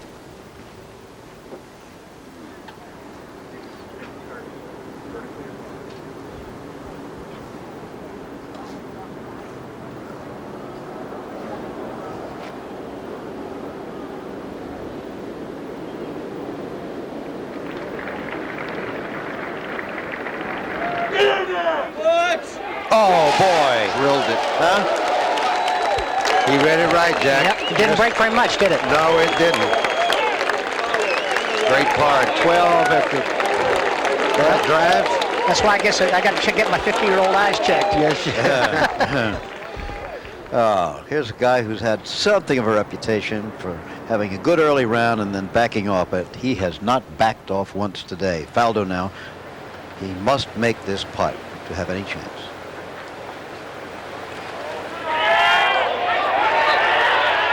Oh! Boy, huh? How close can you come? So there'll be no Grand Slam this year. I think you can tell by the look on his face he thought he'd made that. Yeah. Billy Ray Brown safely in with his par. Looked like he had an opportunity to gain on Donald, but not so. Mike Donald holding fast. Now Nick has to zero in a little bit and make the last one. Well, that's quite a letdown there, too, because you know, he, as Jack said, that he really thought he'd made that, and it's got to be in the back of his mind that, hey, if I can win this one, wouldn't it be exciting at the Open at St. Andrews?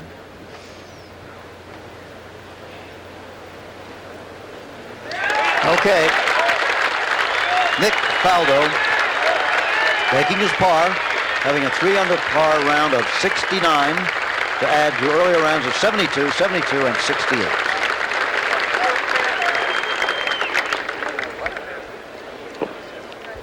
And on he'll go to St. Andrews. And we'll be there too. So will you, Jack. I'll be there.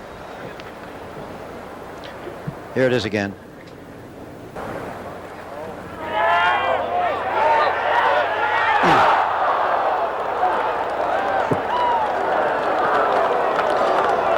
that ball did break sharp, didn't it? Yeah, and it was going with good speed to it, too. We noticed that 7 of the last 10 players who've gone through have bogeyed 16. We have that to look forward to with the last pairing. And there it is. Faldo and Irwin can do no more. Donald and Brown have plenty of room to go one way or the other. Norman is finished.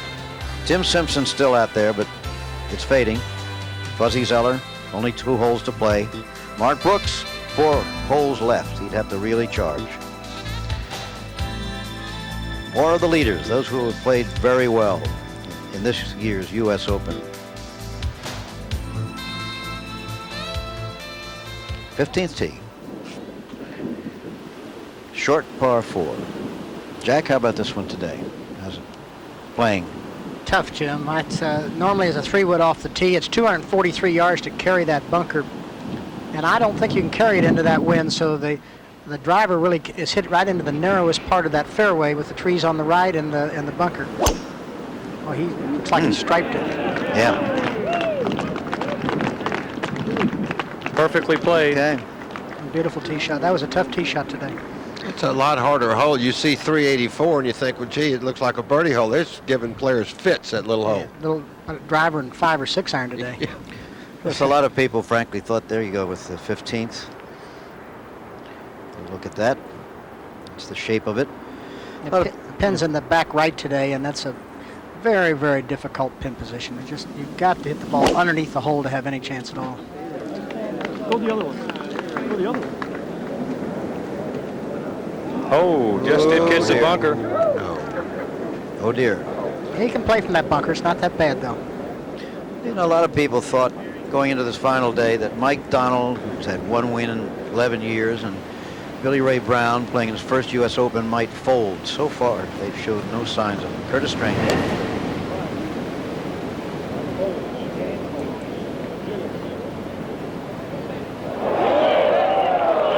Oh, yes. Seems a little late. But on he goes, and we'll return with more golf action from the 1990 U.S. Open Golf Championship after this message and a word from our ABC stations.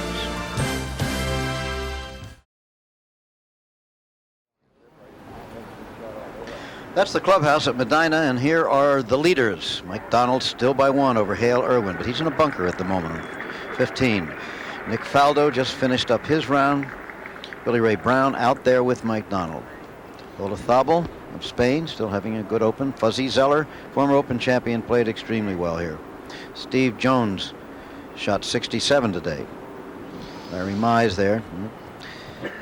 Did not play as well today. Hasn't been up to 17.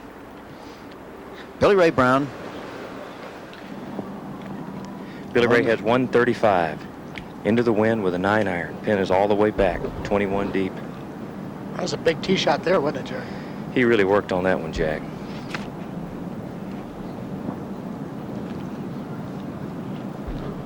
Mike Donald has already hit it out of the bunker. We'll show you that in a minute. He obviously was away. Took a long wind. That's actually an 8-iron. He's just knocked it down, and it looks good. Needs to get up. Yeah, backed off. And you can hear the caddy say, leave it alone, win. So tried to play a good shot. I mean, the right shot. Not to force a 9-iron back there. You saw the other ball on the green, so that leads our story a little bit, because on tape, I'm sure we'll be seeing Mike Donald's shot. There. Tee shot was in the bunker, remember. You, Jack, said that he could play it. He's probably playing a 6 or 7 iron, probably a 7 iron. Get back to the hole. And playing it well. How about that?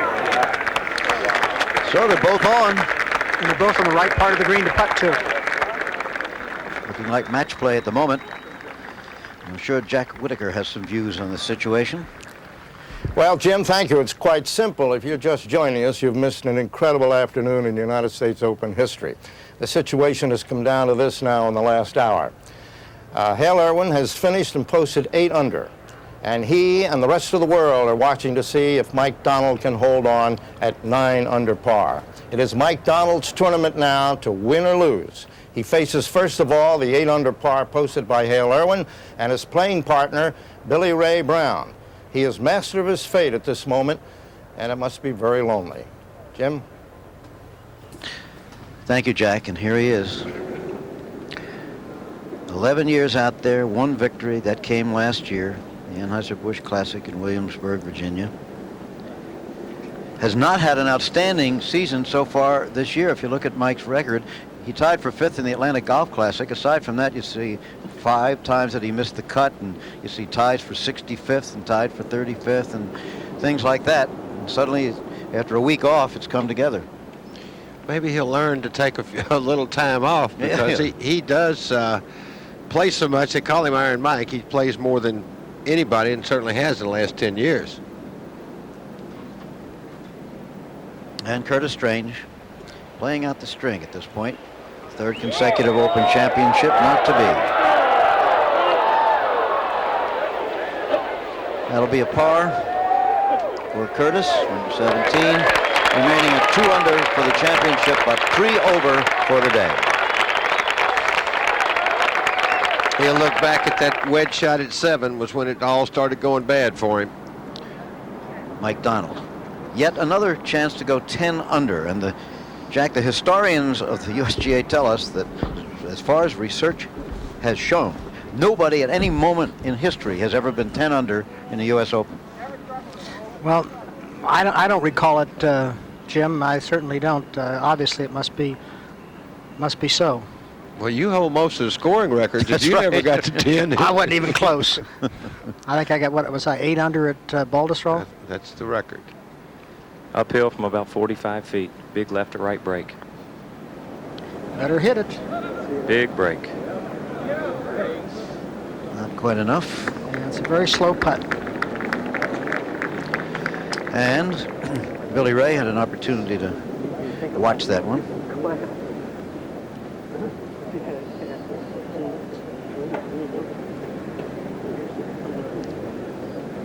You haven't had a chance to watch Mike Donald today, Jack, but he has just played some marvelous shots starting right out.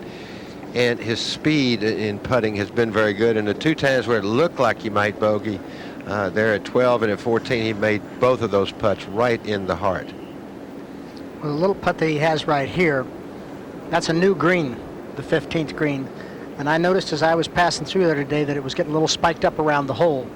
And with that grain in the spike, he's got a touchy little putt left.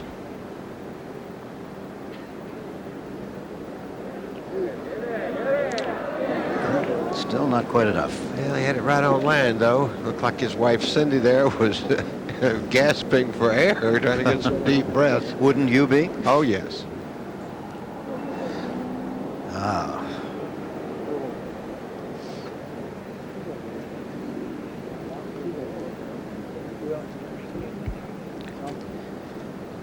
You know, David, I wouldn't count Billy Ray out of this championship by any stretch of anyone's imagination. He's playing well. He's hit enough good shots to have confidence, and he's hit 1 or 2 scrambling poor shots and then recovered nicely. So, you know, a couple birdies, he could win it just as easily as Donald. Well, you know, he started off at 7 under. He got it to 8 under, but then he bogeyed, or double bogeyed, 7, birdied 8, bogeyed 9, then had a birdie on 11 and part everything else. What I liked about Billy Ray's round today was after the double bogey at 7, he came right back and birdied 8. Yep. I mean, if you were going south, you wouldn't have hit that shot that he hit and make the putt. Hale Irwin watching in our commentary position. They say they also serve who only stand and wait. If so, he's serving well. Down again. Why don't we meet Hale again with Roger? Okay, thank you very much, Jim. And Hale, I know you've been watching. You've been in the press room, and Mike Donald birdied the first 2 holes, and he's made some great par saves here coming down the stretch. Well, Mike is he's been around a while. Yeah. He's not a veteran of a lot of wins, but Mike has always been a good player, and I think he's finally developed a sense of what it takes to win, and he's proving, just as we're seeing him play, that he is just one of those players out there that is learning of himself, and he's got the game, and I think we have to give him credit. He's made some fabulous, played some fabulous golf today. You could be at 45 the oldest man ever to win an Open if things would work out right. Well, I don't think Mike's thinking of that. That would be wonderful. Any Open, I'd like to be, as your colleague, Mr. Nicklaus, at 18 years old. He's had a pretty good career. Yeah. Fair career for an old guy. Yeah. And if we're sitting over here kidding with Jack, but it would be very nice. I don't feel old. Yeah. I think you let yourself feel old, and I've tried to keep myself somewhat in shape. I've tried to keep myself thinking that I could still play, and maybe there's still some life in this player yet. Billy Ray Brown on the tee now at 16.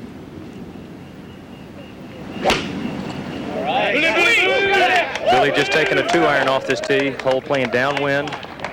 Perfect position there. Jack, you got a question for Hale? Yeah, Hale, you played with Greg today, and everybody expected Greg to shoot that great round, and he got off to a great start. And it looked like, I think if you're Greg's playing partner, it's almost like he takes you with him, for those first few holes, and everybody's looking at Greg, and you're right there, and all of a sudden you start going. I mean, I watched the leaderboard and said, watching out there, I said, Irwin's the guy you're going to have to watch right now. And that was with about 7 or 8 holes to go. Is that sort of what you felt? Well, Greg was putting on his normal scoring barrage, but he wasn't playing great. He birdied the 5th hole, driving it in the right bunker. He birdied the 6th hole, driving it in the right rough and playing a shot low, and how he got it out of that heavy rough. He birdied 10 from the right bunker. But the point I'm making, is that the pressure is on him, right, not you at that point. The only thing I kept saying to myself was, just keep going. Keep going and feed off of that if you can. And as you say, you see it oftentimes where one will spur the other, and I think that momentum swing happened very quickly. I mean, I ran off 4 birdies in a row, and it was all of a sudden on top of me. Those birdies, though, when you made 4 in a row, 3 of them were within, about 10 feet? Oh, they were less than that. Number 11 was 6 feet, and number 12 was 3 feet, or maybe 4 feet, and number 13 was 2 feet. And the longest was a real long one at 14. It was 12 feet. So, well, let's take a look now. I know when you were out there, Hale, obviously concerned with what you're doing. This is what Mike Donald did on the first hole. This is a birdie putt for Mike. And if there were any jitters at all, that probably dispelled them right there. Anytime you can start like that, it really helps you get under control. Now, the second hole, that difficult par 3, and this is what Mike Donald did with his tee shot. Ooh. Do I have to watch this? We're going to make it. He got off to this start, hitting some good shots in the first 2 holes. Now this putt for birdie, and this to get him to 9 under par. And so there you have it. He birdies the first 2 holes. He gets himself to 9 under par. He gets himself in good position, and now we'll move to Hale Irwin at 18. And this putt for birdie, were you trying to make this or trying to get it down in 2? No, you got to try and make it. At this particular juncture, you've got to give it your best shot and your best run. And what can you do except give it your best shot? I remember Jack Nicklaus jumping 6 feet off the ground. Who'd ever look at him now and think he could do it? You look like you might just intercepted it. Wait a minute. You're not 45. Look at you right around that green. I was going to say, Jack, looked like he just intercepted a pass at Colorado and was running it back for a TD. That never happened, though. Now, 18, second shot for Curtis Strange. Curtis is 180 yards from the hole. Okay. 5-iron out.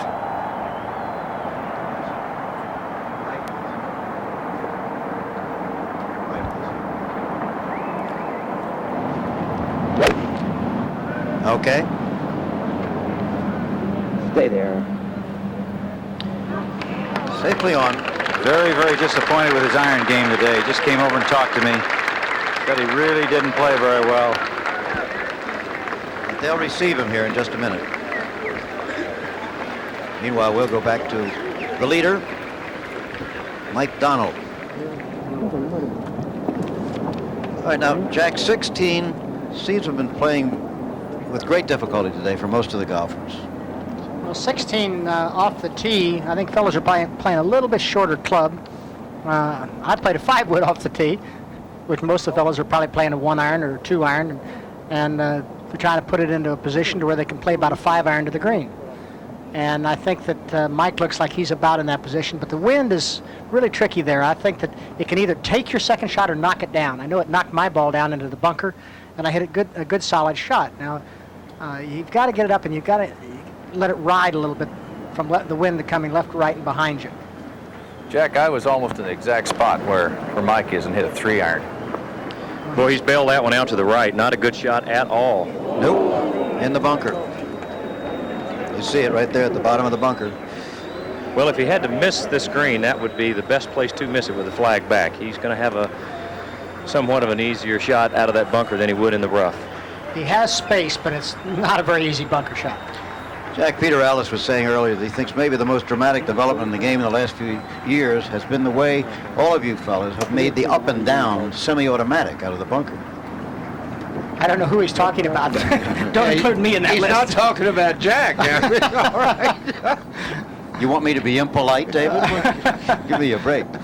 No, I think that a lot has happened. I think that courses are making a much bigger effort nowadays to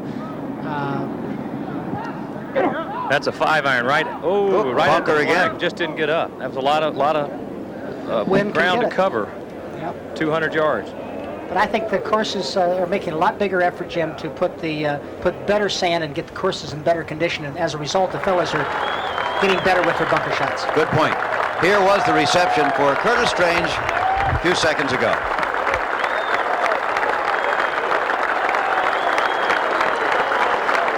So in that shadowy battle, the ghost of Willie Anderson has won today. He is still the only man to have won 3 U.S. Opens in a row. But Curtis sure gave it a try.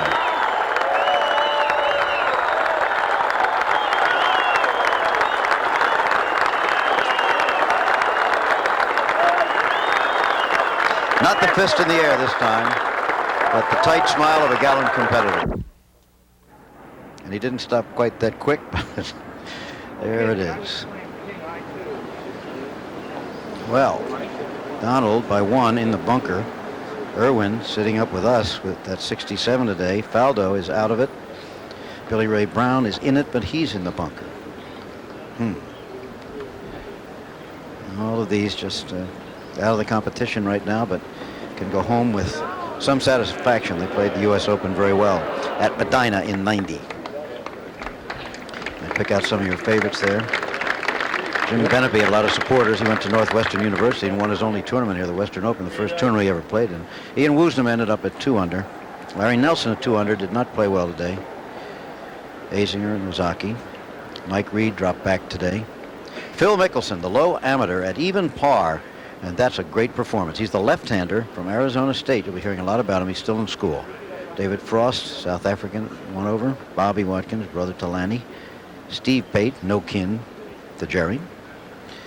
Tway, the former PGA champion. Aoki from Japan. 10 years ago, he battled it out with you, Jack. Mark Brooks for a birdie. But that puts him at 5 under, and he only has 1 hole left to play. Yes, that was yesterday when he threw it in the water. He told me he was going to throw it in there no matter what. Oh, this is today again. Oh, yeah. I thought you were throwing tape up on me there. No. Curtis at 18.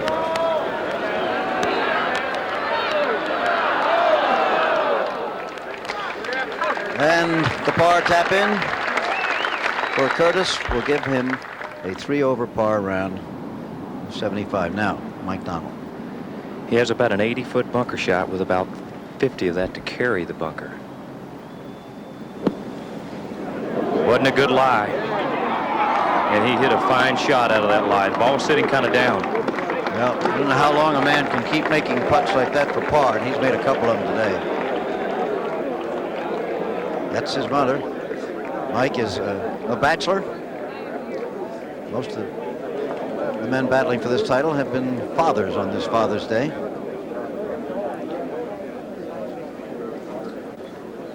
Now Billy Ray looking it over. His first U.S. Open ever. What a job he's done. Billy Ray with a much easier bunker shot, Jim.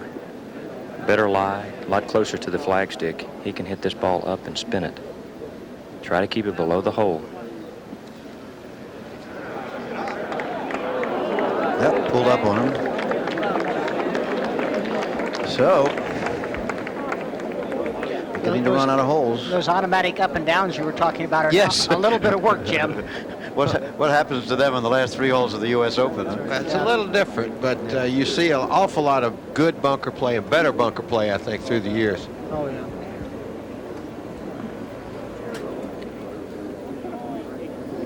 Hale Irwin, the 16th hole here at Medina, has been one of the most difficult. Mike Donald now out of the bunker, and he's left himself a bit of a downhill putt for par. Well, the difficult part, as we've talked before, is that you really can't see. You can see the flagstick, but you can't see the putting surface. And where Mike was playing from, there's a more of a hill in the fairway that obscures the green. It is a hard shot. As Jack mentioned, the wind is playing havoc with the shot up in the air. Now, the putt he has is going to be downhill, and it should swing to his right somewhat.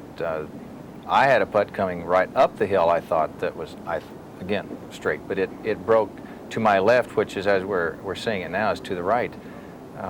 But again, Mike has been stroking the ball extremely well and obviously reading the greens well. How much faster, if any, were the greens today than in previous days?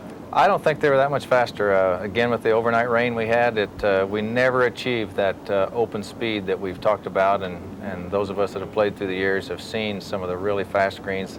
Unfortunately, the weather just did not permit that this week. Mike Donald has not made a bogey today. This putt for par to maintain a one-shot lead over Hale Irwin.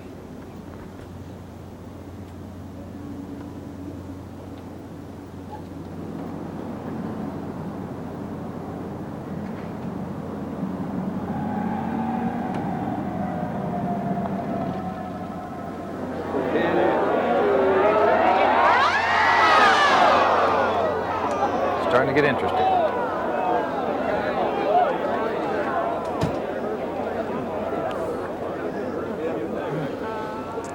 How do you feel now? I feel one stroke better. We're now tied. Hale Irwin, Mike Donald at 8 under par. First bogey of the day for Mike Donald, who had made a couple of beautiful saves here on the backside for par.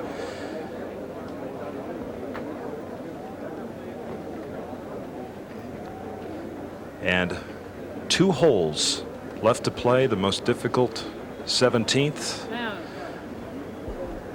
the par 3, and then the par 4 18th. Now Billy Ray Brown, he has this putt also for par to remain one shot back at 7 under. I had that identical putt earlier, and that putt looks like it breaks left, but mine tailed right.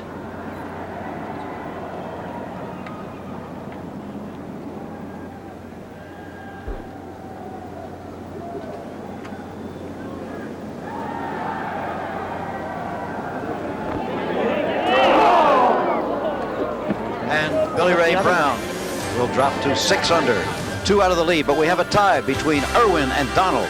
Donald has 2 to play. Golf has been a hard game for tall men. Kerry Middlecoff was a 6 feet 3 inch bundle of nerves from Tennessee. He won the first Open played here at Medina in 1949. Middlecoff was a great driver of the ball with a singular swing idiosyncrasy. He did a full stop at the top. Middlecoff, a bright and intense man, practiced dentistry as a young U.S. Army officer before he turned pro.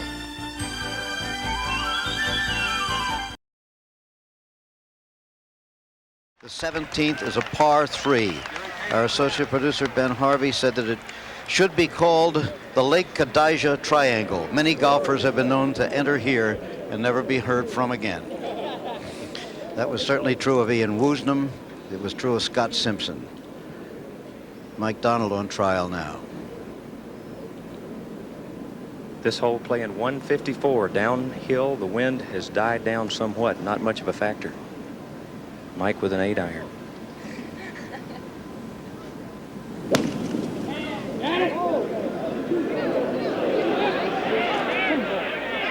Boy, what a good-looking shot. And look where his fellow competitor is, who hit before him, Billy Ray Brown. They both bogeyed the 16th hole. Billy Ray would have to birdie the last two to have a chance at a playoff.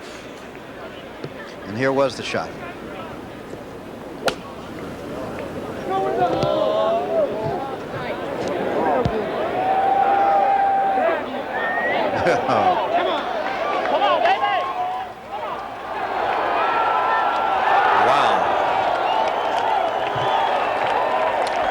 So if he makes that putt, a birdie on 18 could put him into a playoff. We'll return with more golf action from the 1990 U.S. Open Golf Championship. We'll do that after this message and a word from our ABC stations.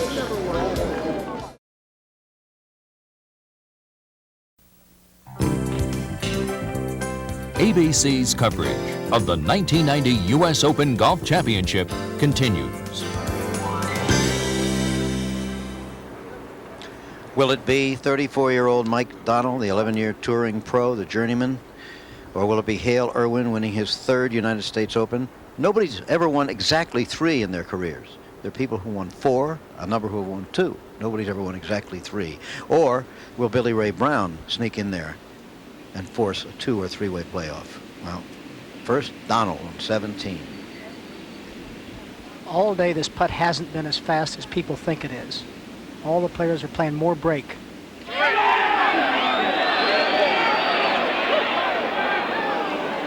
Little tentative on that, Jack?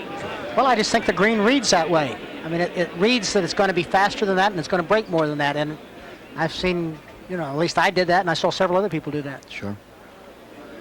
You leave yourself one that you really don't want to make. I mean, that you have to make, I mean.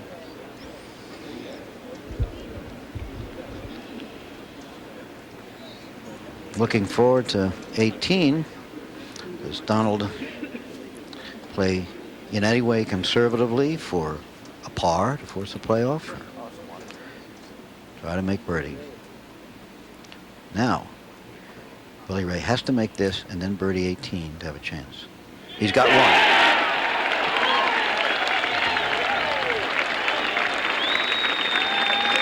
So he moves to 7 under, 1 stroke behind Donald and Irwin. Again, if you weren't with us, Hale Irwin, at age 45, who would be the oldest man ever to win the U.S. Open by about 2 years over Ray Floyd, remember when he won at Shinnecock. Irwin shot 67 today and made a mammoth putt of about 60 feet on the last hole to do it.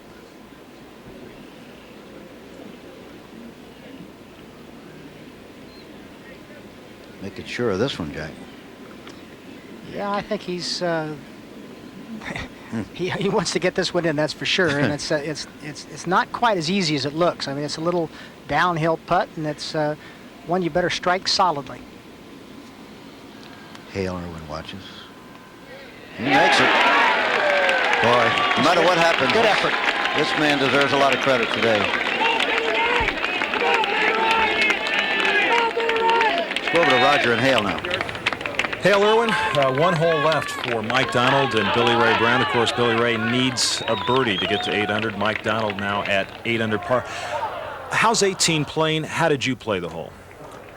Well, the wind setting up left to right off the tee is, I think it's uncomfortable for most of us that play on the right side. It's only 27 yards across from cut to cut, and you must hit that fairway. With the pin behind the bunker, if you don't hit the fairway, you've got a very difficult second shot. Now, even though we all know if there is a playoff, it's a Monday, you got to go play 18 holes. If you had a preference, though, would you rather just get it finished today? Well, if I was warm and hadn't been sitting around for a while, yes, I would have. But I think to go out the way I did and then be sitting for a couple hours would be very difficult to regenerate that same momentum, that same excitement. Have you ever made such a long, meaningful putt in your career? No, I never have. I've made some putts that were meaningful at the time, but nothing with the weight that this one presented itself. It was quite a Father's Day gift. And happy Father's Day to everyone. Let's go back to Jim McKay. Okay, he must birdie this hole to have a chance. Boy, he made a perfect swing at that one. It's hot down the right-hand side. Okay, there it is. Now Mike Donald, if he pars, there will be a playoff. If he birdies, he wins. If he bogeys, he loses. Dotted in red. Give me that. All the years he's been out there. Finally, here's the opportunity. Think that's a 3-wood, Jack? Well, I think that's a pretty good play. As Hale was saying, with the wind off to the left, it's a very difficult player, very difficult shot for guys who play right-handed. And he's trying to control the ball and not lose it right with that wind.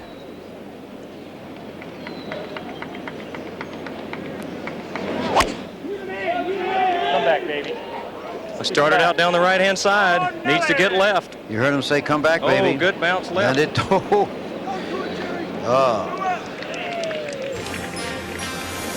It bounced the right way for Mike Donald. The final hole. The man watches who's been waiting so long, and still, the wait isn't over.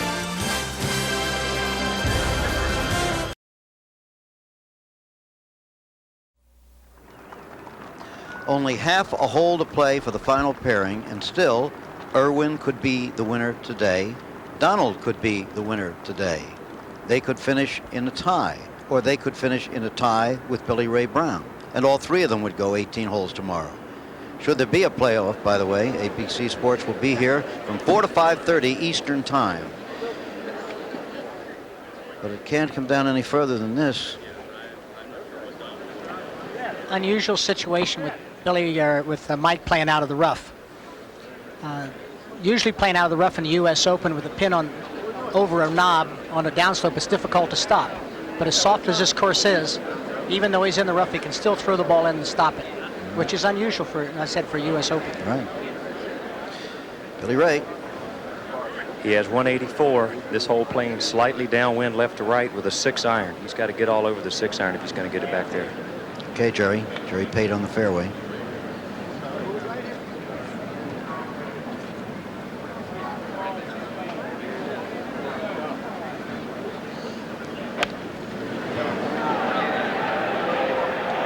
Well, he got all over that one, I want to tell you. Oh, boy. That was a good shot.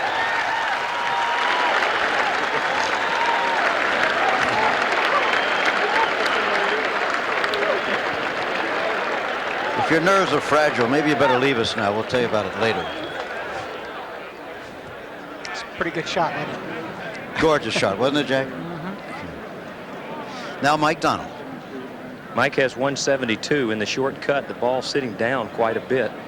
The only advantage is the pin is back 24 yards, and he has quite a bit of green to work with.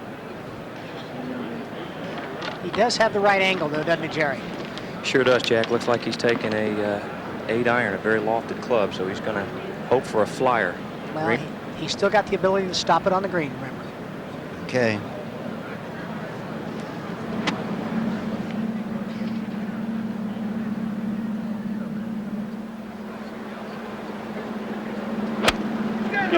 Hold me down. Long, long way. That's almost where Hale Irwin was when he made the putt earlier today.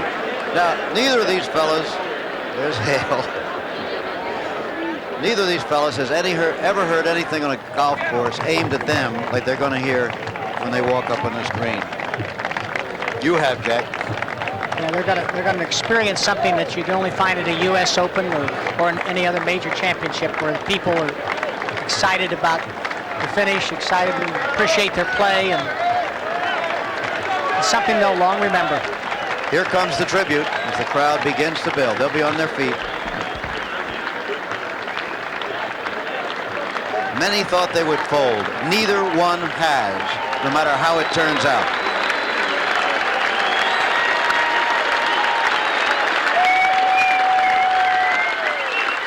For those of you watching in Europe, whistling in America is a cheer, not a jeer.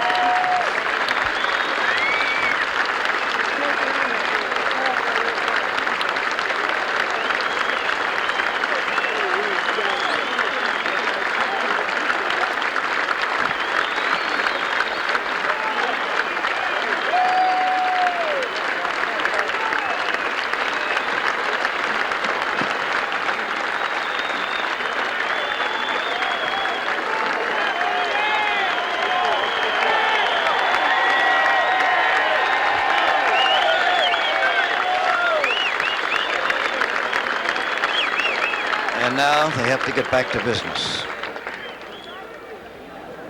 Now, that's where Hale Irwin was. Perhaps you weren't with us earlier. Almost the same putt. Here is what Hale Irwin did with it when he needed it.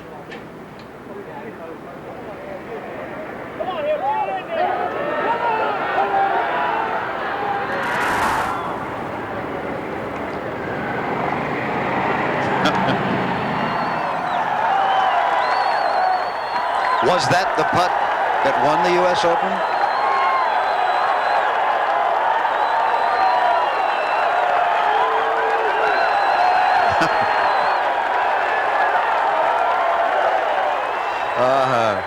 Play that back a few times at home, I'll bet, Hale. Well, we'll see what's going to happen here. Now, for Hale to win today, Mike Donald has to 3-putt.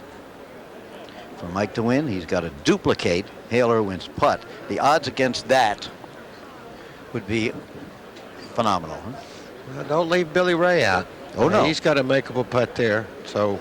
Ask Hale, was that an easy putt or a hard putt? How do you make it? Well, as we've seen before, it can be made. Was there a lot of break-in at Hale? There is. I played from where I was. I think Mike's just a little further out, but I played about 5 feet of break. How long do you think it was? 60 feet? No, I don't know if it's 60. I would say it's probably more like 58. 58. I think it's probably about 45, 50 feet. Okay. Mike Donald with the putt that would win the U.S. Open.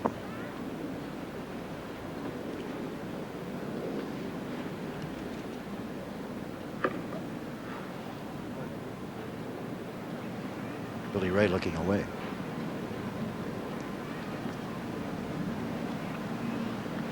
Get in!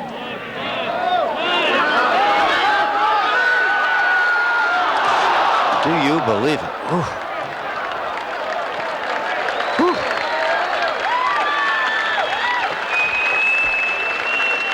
There's his mom.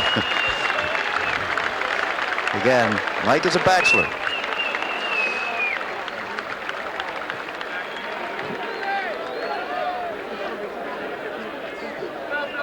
Now, we could still have a 3-way playoff tomorrow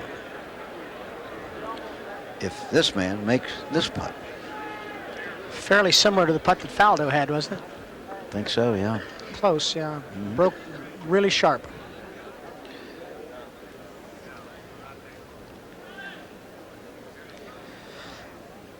So Hale Irwin can breathe a little bit. He can't lose the Open today.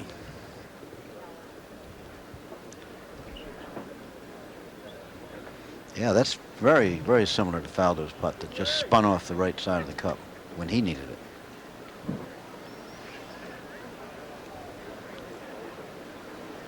"11 years on tour, and finally it comes to this for Mike." Billy Ray's just a little higher on the green. Mm-hmm.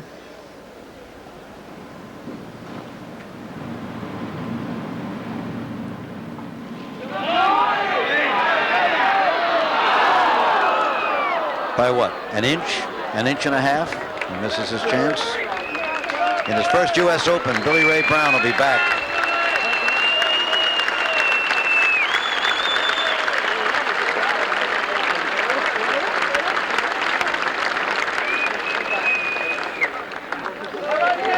You can go back to Missouri City, Texas with your head high. Your head held high, Billy Ray. Round of 72, even par today. With earlier rounds of 69, 71, and 69. Not over par on any round.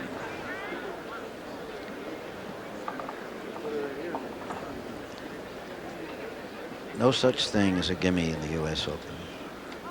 Just far enough away.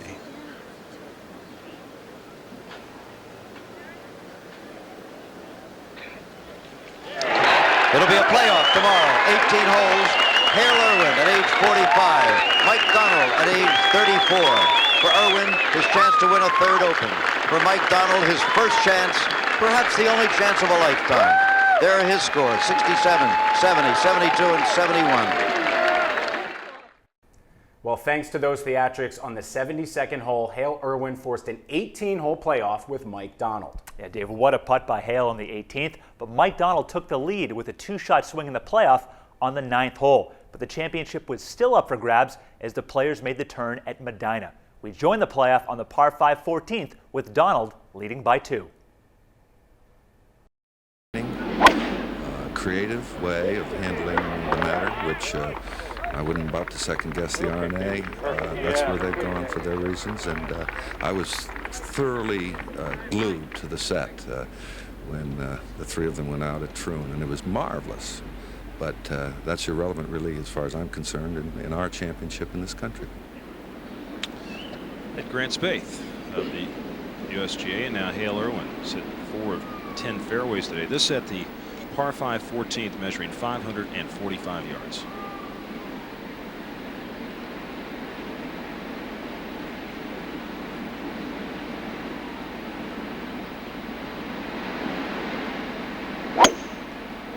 Go, baby, go! Go, baby! That's a nice low tee shot right down the left side of the fairway.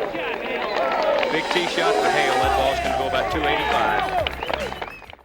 The par 5 14th played the easiest of all the holes during this championship. Peter Donald caddying for his brother Mike, but Greg Norman met his downfall there yesterday, and this man Mike Donald had to make a par-saving putt.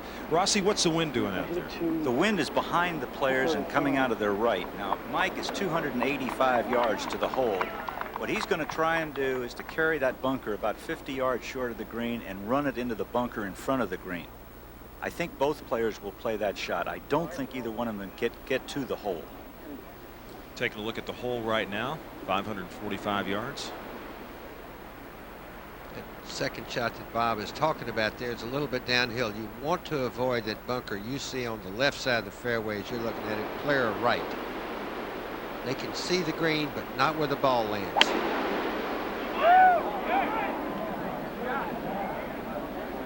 That ball was hit solid, and it looks like it's going to stay short of the bunkers. Going to leave himself a nice, easy chip over the bunker to the flagstick. Perfect layup there, Jerry. It looks like it's even on a little upslope just short of the rough. Hale Irwin's 270 yards, hit a big drive there. Fairway wood.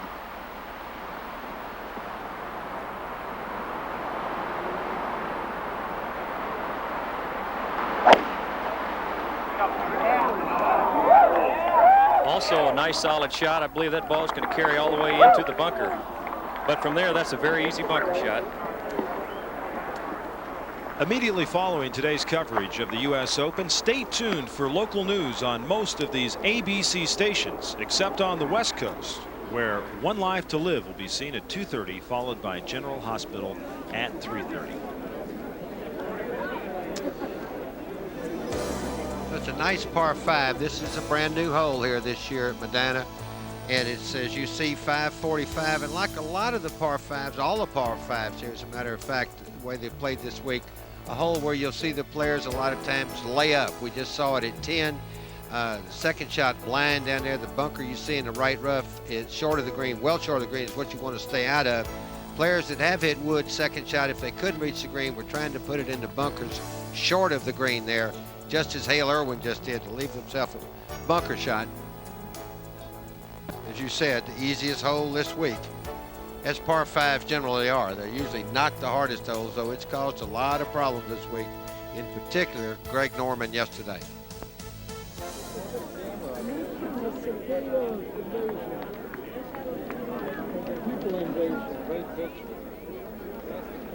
And interesting happening yesterday during the final round of this championship, and Frank Hannigan has more on it. Frank?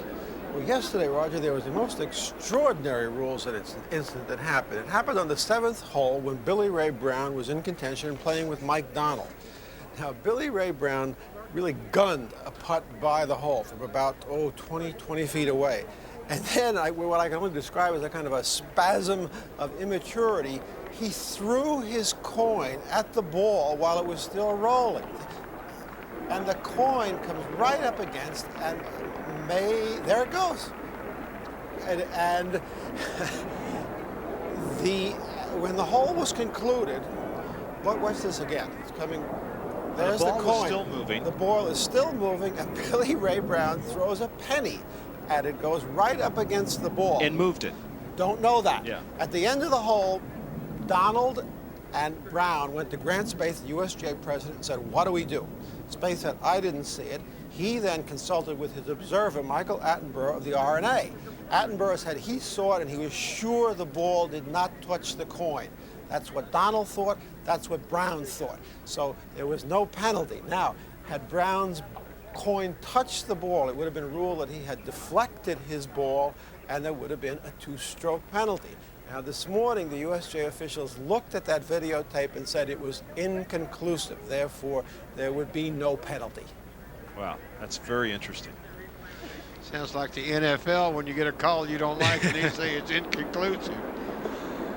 Well, no harm, no foul in this particular case. It's Mike Donald looking at his third shot now at the par 5. He would have a very easy shot if this were a practice round. Let's just put it that way. It's a very thin lie, although as Jerry said, it's an uphill lie. He should be able to play the shot easily. He's not going to have to hit it very hard. Wide open sand wedge.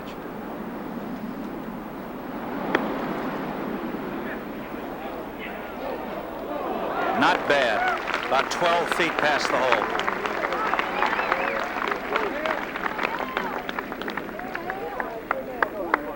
Hale has the kind of a bunker shot that isn't too hard a shot. The one thing about it is he's standing above the ball. The ball is a little below his feet with a sand club, a short club like a sand club. It's a little difficult. You have to bend your knees, get over the ball, take your normal swing, just set up a little differently.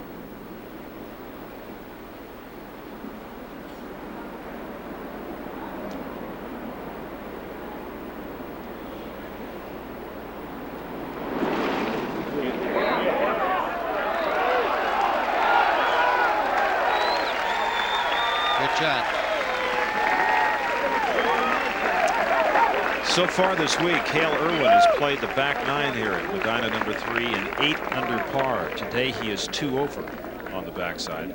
Mike Donald has played those same 9 holes and 5 under for the week, and he's even par on the back 9 so far today.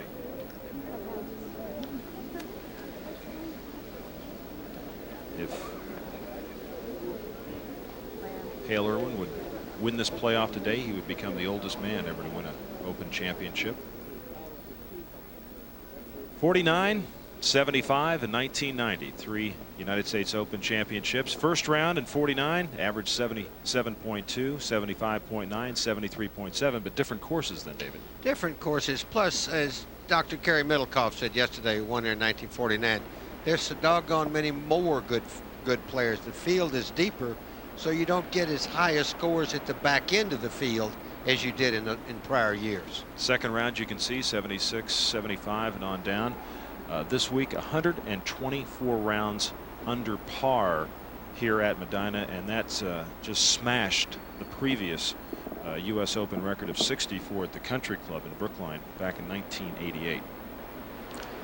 Mike Donald putting down the hill from about 12 feet. Probably the most important putt he's had today. If he can make this one, it will definitely make Hales look a little tougher with only 4 holes to go after this hole.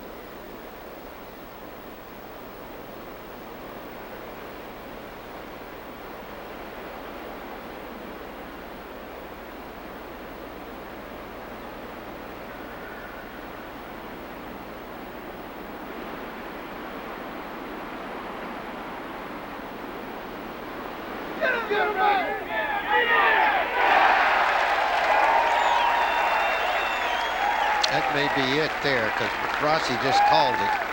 He makes that one. Hale's putt gets a little longer. Well, Mike Donald, who made a tremendous par-saving putt there yesterday to keep his round going, now goes to 1 over on this playoff round today.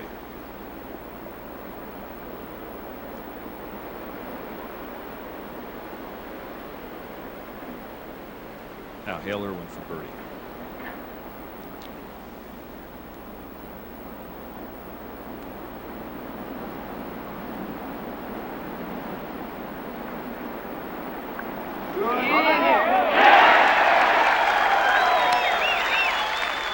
That's great stuff there. A lot of guts there right behind him. Irwin remains 2 shots behind Mike Donald. And just to clear up a little business, David, in the British Open, we're talking about playoffs with Grant Spaeth.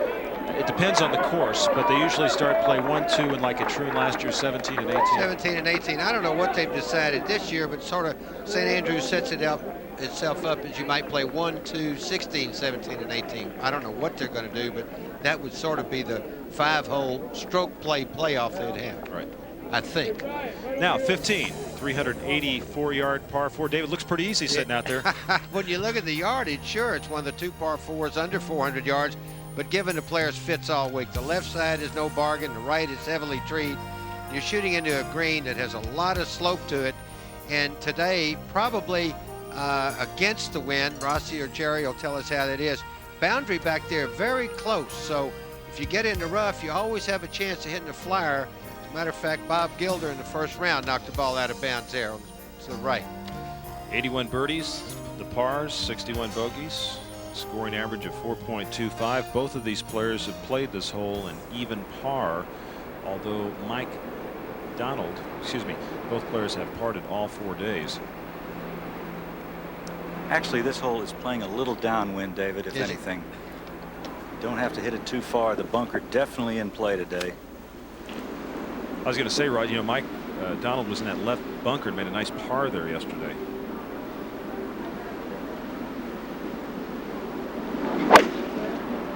We started that ball down the right side, and he's cut it, but the wind is taking the ball back into the fairway.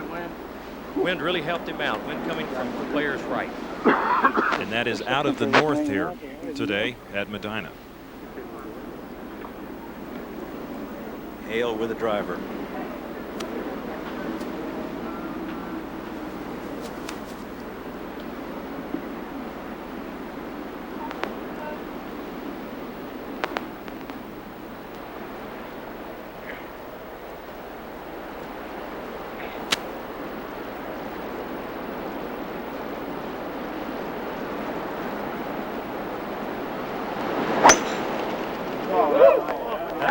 Down the left side, fading back into the middle. Nicely played. So both players safely in the fairway at 15, and we'll return with more golf action from the 1990 U.S. Open Golf Championship.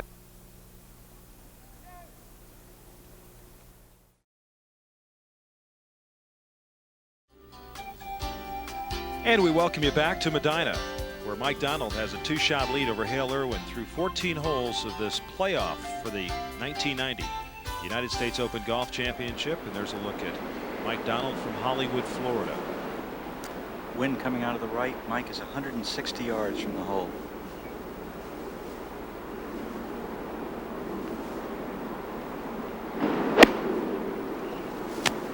Just played a little knockdown shot, Rossi, and I think it's going to be long. Going to leave him a downhill putt, and that's not what you want here. So Mike Donald with a chance for a birdie from there. Now Hale Irwin. Hale's about 155, maybe just a yard under 155 yards. Up at the green, the flag is motionless, but here the wind is definitely coming out of the right. Rossi up here at the green, the last thing Hale wants to do is hit the ball over the screen, as David said earlier. There's not much rough over the screen, and there's out of bounds just within about 10 steps from the putting surface.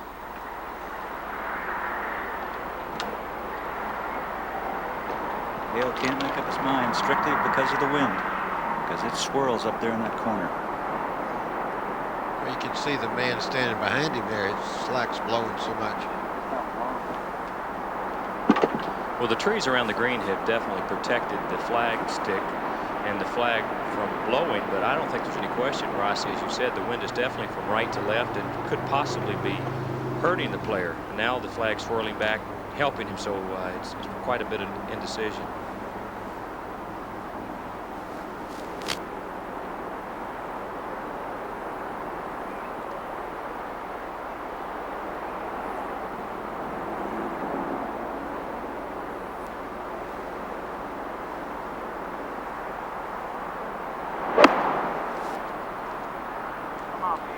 Well, that's a good-looking shot just left of the flag. It's going to be the right distance, leaving Hale a nice birdie opportunity putting uphill. Both players safely on the green at 15. And this morning, speaking to Mike Donald, you know, athletes get that rare opportunity to walk up the green at fairway toward the 18th hole, and the roar of the crowd and all that adulation. And Mike Donald got to feel it yesterday here at Medina, and I asked him about it. Well, you know, going to 17, when I walked up on 17, I mean, they went crazy. And I think that crowd was a little bit crazy anyway. But, you know, it's some feeling when you're out there playing for a national championship and all those people are rooting for you and yelling and screaming. And you know, it's hard to even imagine that many people being that excited about my golf. And, you know, you only get, not too many people in a lifetime get a chance to live their dream. And you know, yesterday I was living my dream, and you can't hardly ask for more than that. That's well put. And his mom's out there too, following him around. And what do you think her dream is? Do you think she's a little bit excited at the moment? Yeah. Hale Irwin has his wife Sally, his daughter Becky, and Hale's son is playing in a golf tournament today. And it was kind of interesting because he said he talked to his son last night, and his son wanted to skip his golf tournament, come over and watch Dad today. And he says, "Son, you got to get your priorities in order." He says, "Do you want to win that tournament?" He says, "Yeah." So his son's playing in a tournament today. Sure, he might have one of those little portable deals. Well, he might have that little watchman out with him, yeah. That's for sure. Let's see what his best score is there. I think Mike Donald's a guy that maybe a lot of people can relate to. He's been out there. He's struggled. He's worked awfully hard. Took him a long time to win. You know, he's well respected by the other players because he has been elected to the policy board, which sort of sets the policy of what happens on the PGA Tour. Maybe he's an easy guy to complain to. Well, he's a nice guy, therefore generally they are easier to complain to. Okay, Mike's got this putt now for birdie. Mike is about 35 feet coming down the hill. The ball's going to break to his right, and this one is really quick. It sounds like I say they're all quick, but most of them are. Well, it kind of goes together, doesn't it, Bob? The U.S. Open and fast greens. That's right, and these have a lot of undulations in them, and if you get on the wrong side, you really have your work cut out for you. Mike knows that if he can make 4 pars coming in, he's pretty well assured of winning this tournament. Plus, not to do anything funny here, he just got to try to 2-putt and make Hale make his. You don't want to run it by and give Hale a chance to make his birdie there. That's right, David. 2 strokes is not much. You don't even want Hale to think you might miss the next one.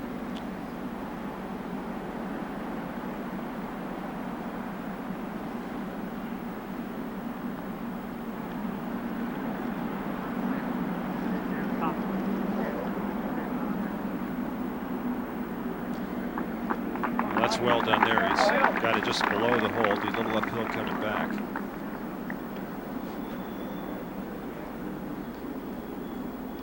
Mike Donald will go over and mark his ball. And Hale Irwin will be next to play. Hale's putting from about 15 feet. His ball's also going to break to the right, but he's more coming up the hill, sort of across the slope. Will not be extremely fast.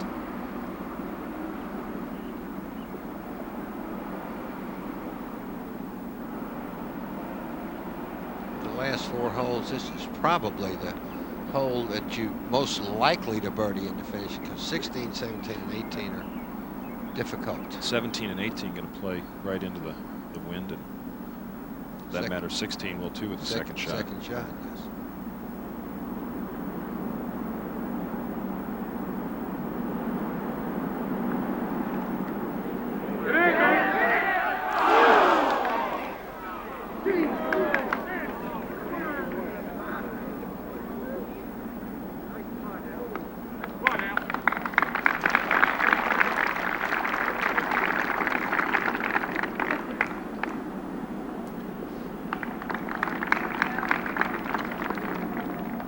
So Hale Irwin with his par keeps him at 3 over through 15 today.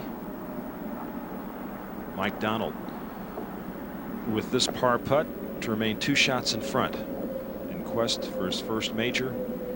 It's 1990 United States Open Championship. This man has won this tournament twice, both times back in the 70s at Winged Foot in Inverness.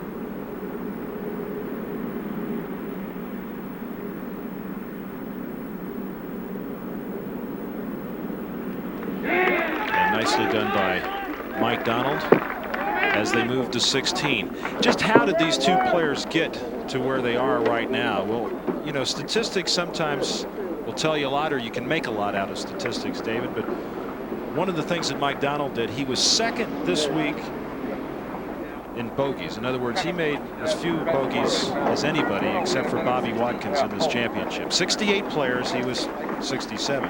How did Hale Irwin do it? Second in greens hit, and then 6th in birdies. So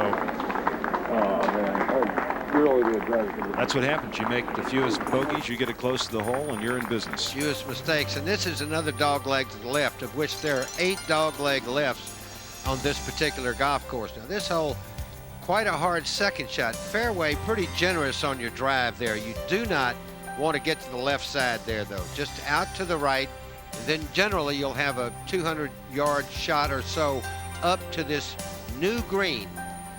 Severely sloped when they played the senior tournament here Open in 1988.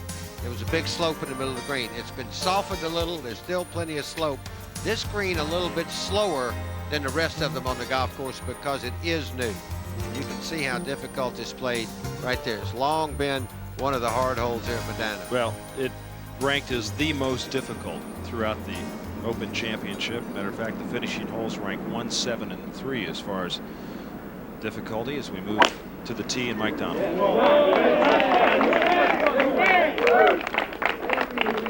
But once again, Mike has put it in perfect position in the center of this fairway. The blue mark that his ball just ran by there is 200 yards from there to the center of the green, uphill. You know, David, we talked about Hale maybe being the oldest winner. I'm trying to remember, Rossi and I were trying to remember who was the last bachelor to win the U.S. Open. We went back in the 30s and couldn't remember.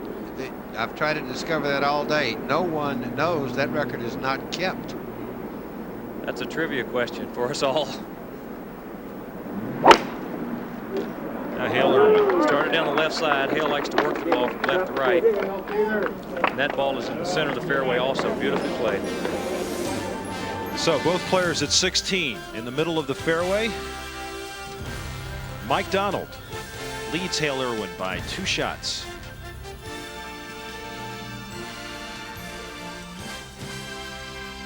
Soft-spoken Lou Graham out of Nashville was a gifted shot maker who preserved his lead in a playoff against the young John Mahaffey with a low running hooked 4-iron out of the woods to the front of the green on the 18th hole. Graham barely made the 36-hole cut. In fact, he was 11 shots behind after the second round. That 18th hole was eliminated, giving way to the new design here at Medina.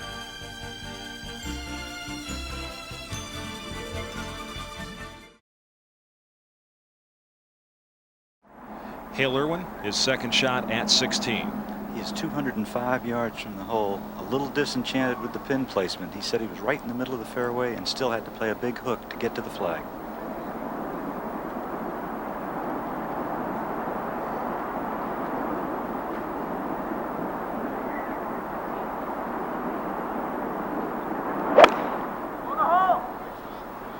Well, that's a good looking shot if he has the right club. Should be.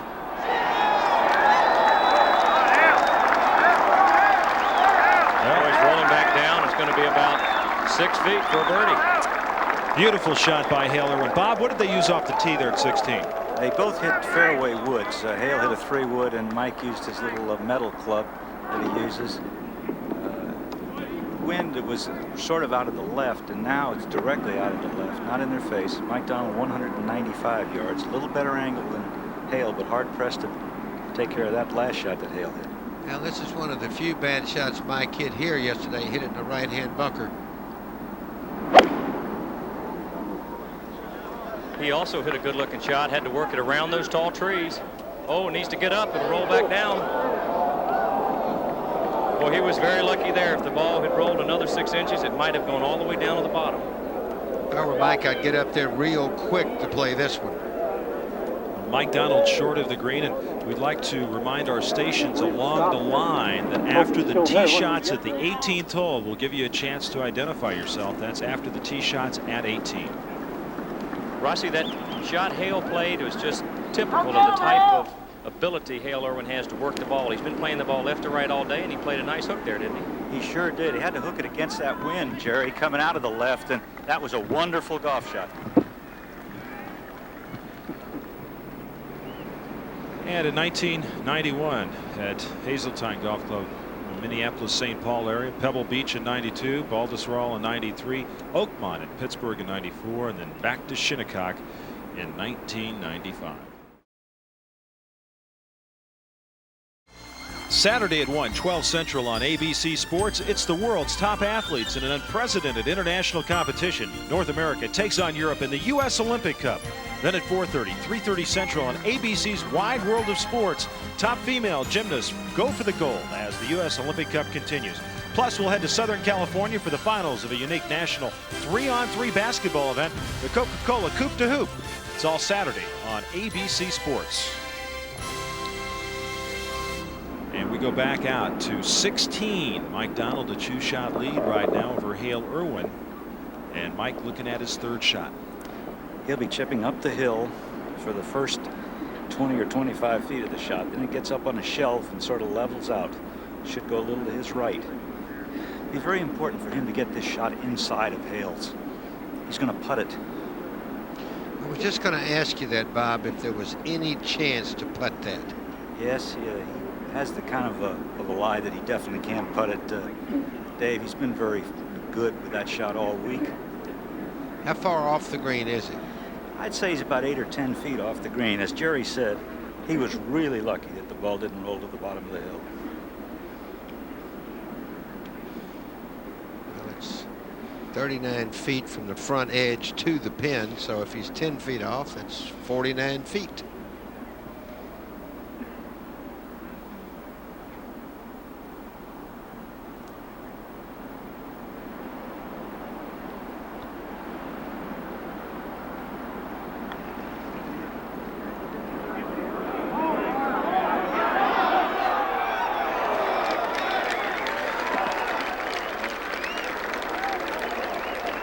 Mike Donald will have that putt for his par at 16. Pretty good little club when you're using it the right way, isn't it, David?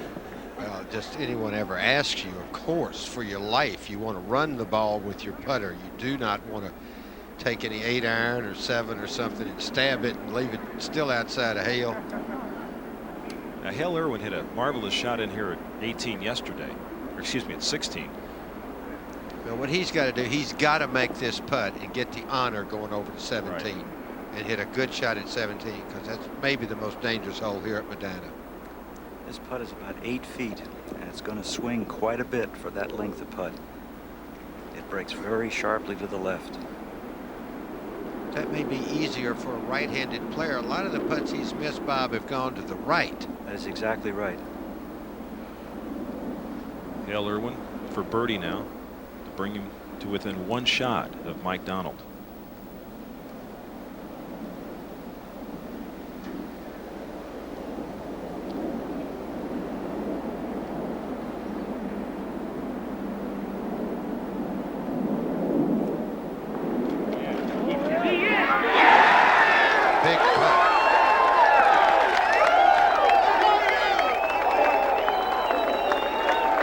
Hale Irwin has just birdied the most difficult hole in this 1990 United States Open Championship to get himself to within 1 of Mike Donald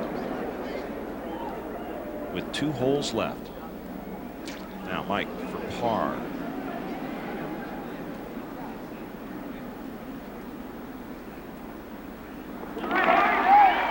And a good par from where he was at. 4 there, you wouldn't think you're going to lose a shot. You might even hope to gain one, as hard as that hole is. And as we move to 17, that dangerous par 3 that this week jumped up and grabbed the likes of Scott Simpson and Ian Woosnam and many others. Not long, David, but man, it's a monster. Very scary hole. It's a lot harder, I think, than the 13th hole because there's little room for error in front, as you see. And the green is very, very steep from the back to the front. That back bunker, seen a lot of players there, very difficult just to keep it on the green. Left and right is no bargain because of the big slope there. And the pin has to be in the front of this green because the back part of it is just unusable. Hale Irwin birdied this hole on Thursday and Friday, made pars Saturday and Sunday. Mike Donald a par on Thursday, a birdie on Friday, and then parted on Saturday and Sunday.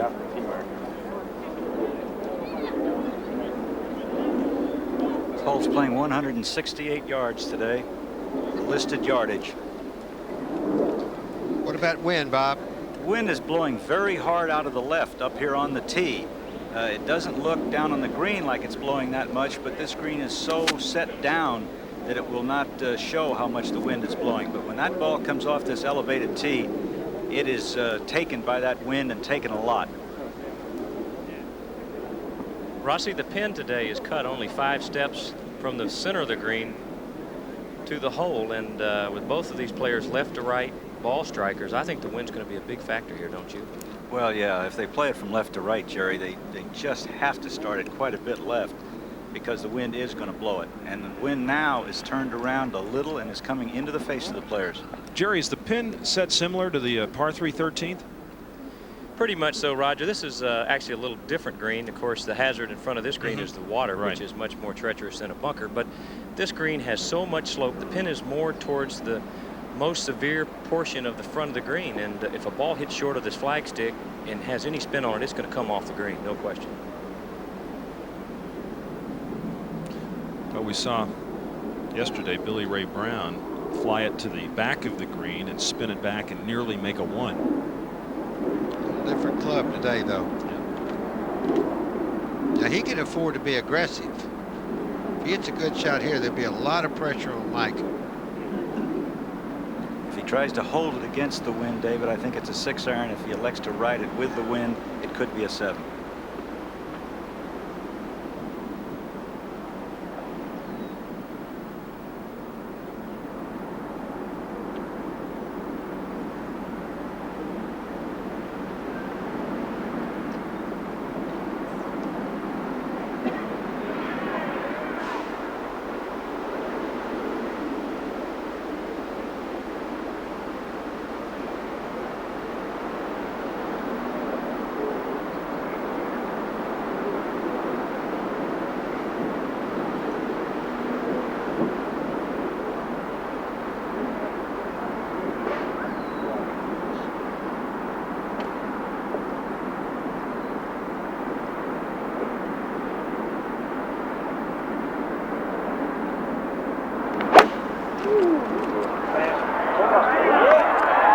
That ball needs to get up. Wind's got it. You know, although he's not on the green, he's going to have an uphill pitch from there, so that's a lot better than being long. He's only 15 feet or so from the flagstick. Rossi, did he hit it heavy or? No, he hit it perfectly, Roger. I think he thought he'd put it in the hole. Wind swirling a little bit more up here, David. It's starting to blow.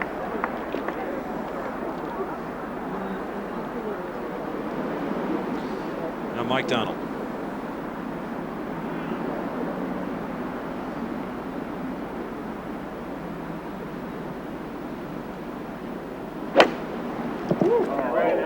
This shot a little bit lower, should be a little deeper into the green. Just the right distance. That is strong. Look at the ball still rolling. He's over, though, Jerry. That's what he wanted. Well, David, actually, Hale has an easier shot than Mike, believe it or not. Mike is going to have an extremely difficult putt from there. But a one-stroke lead. Hale Irwin and Mike Donald come to the green at 17. Donald leads by 1.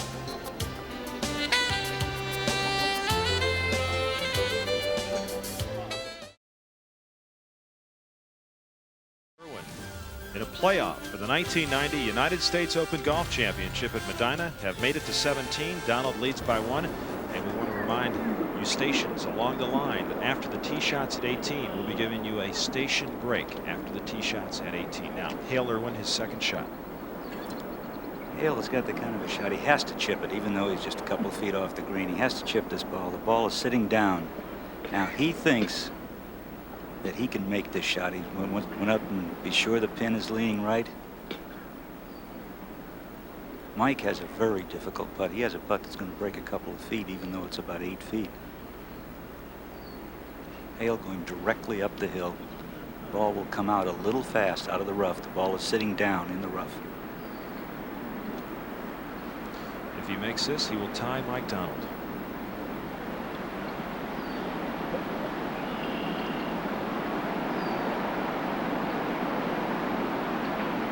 Do it!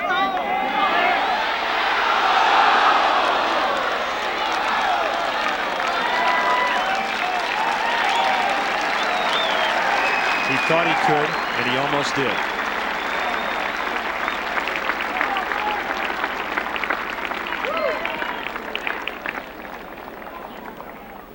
And just the one-handed stroking in. And Hale Irwin has made his 3 at 17. You can see how much this putt is going to break when you see Mike Donald repairing some ball marks about 2 or 3 feet to the right of the hole. He cannot let this putt get away to the left. He has to hit it high. If it gets away to the left, it could go 5 or 6 feet down below the hole.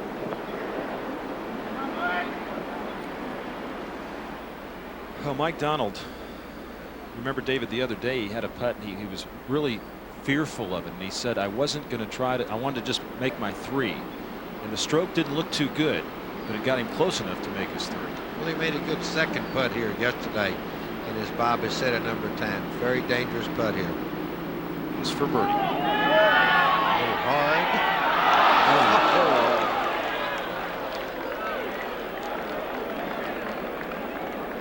That just ran around the hole.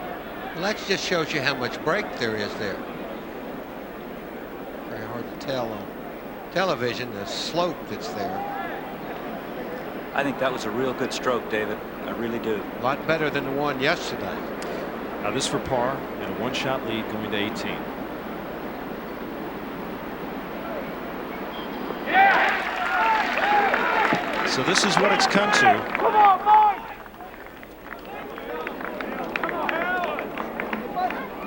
As these two players make their way to the 90th hole they will have played this week in the United States Open Championship. The 90th Open and the 90th hole.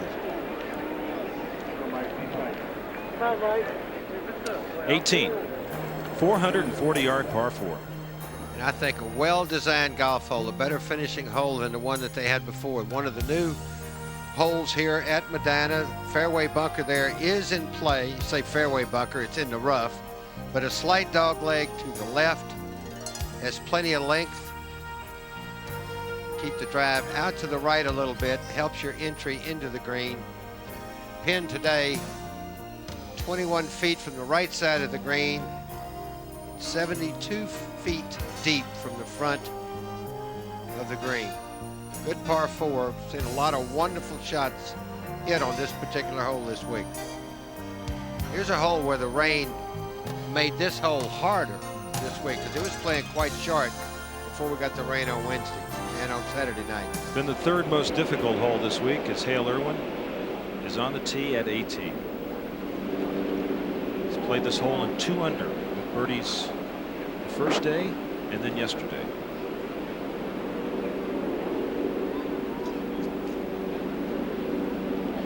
One shot back from Mike Donald with a driver.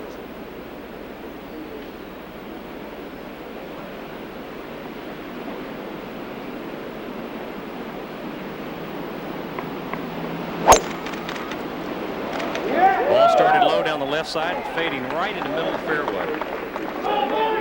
Perfect position.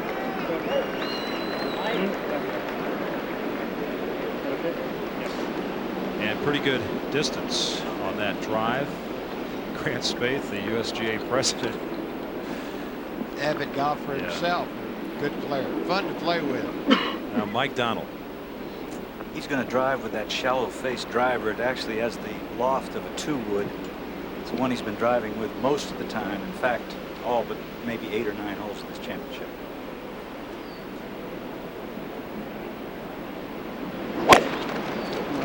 That ball started left and is hooking. Going to be in the trees unless it gets a lucky break.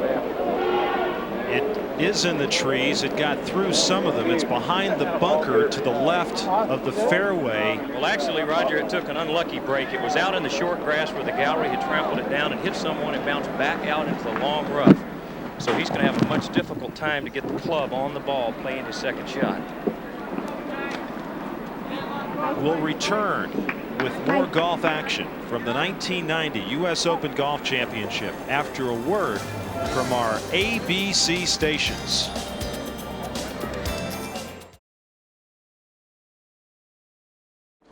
Mike Donald making his way up 18 after that errant tee shot went left. Hale Irwin in the middle of the fairway. And David, here's the swing by Mike Donald.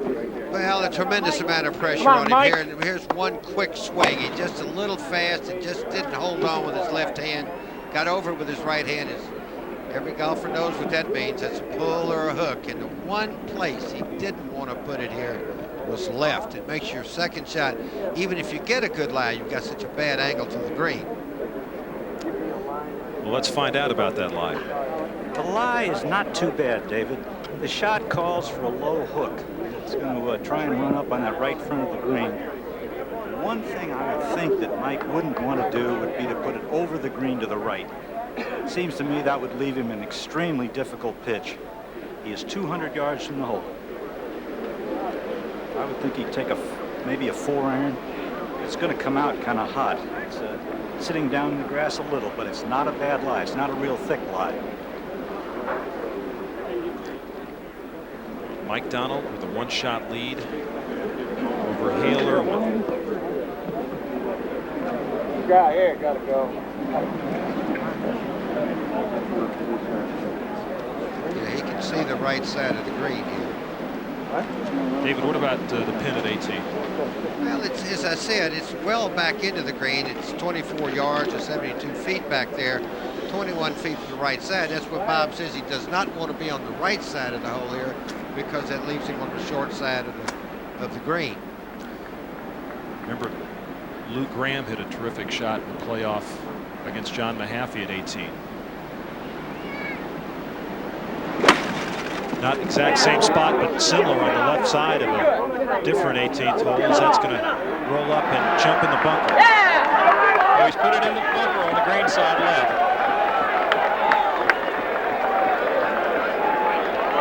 That is not really a bad play from there. See, I saw him ask his caddy, is that the bunker? Because I'm sure the people closed in front of him, and he did not see where it finished. David, the advantage he has in the bunker is that he will not have to contend with the big knob that's just short and right of the flag. He'll be able to throw a bunker shot just up to the flag without that problem. Hale Irwin is 175 yards from the flag. The big flagpole with the flags on it, the wind whipping out of the left, blowing very strong.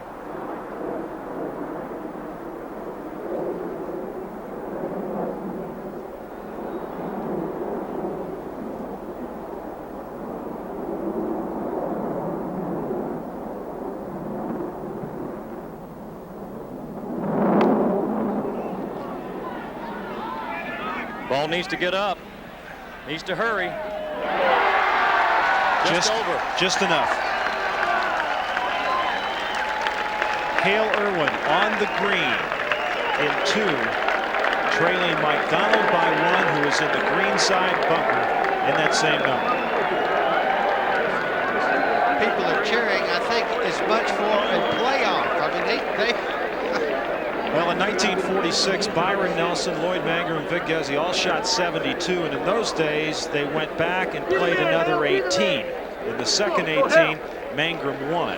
But since the USGA changed to sudden death after 18 holes, it's never gone to a 19th hole. So if, in fact, Mike Donald can't get it up and down, if, in fact, Hale Irwin would make his par. We would go to now a 19th hole, which would mean going back to the first hole here at Medina number 3.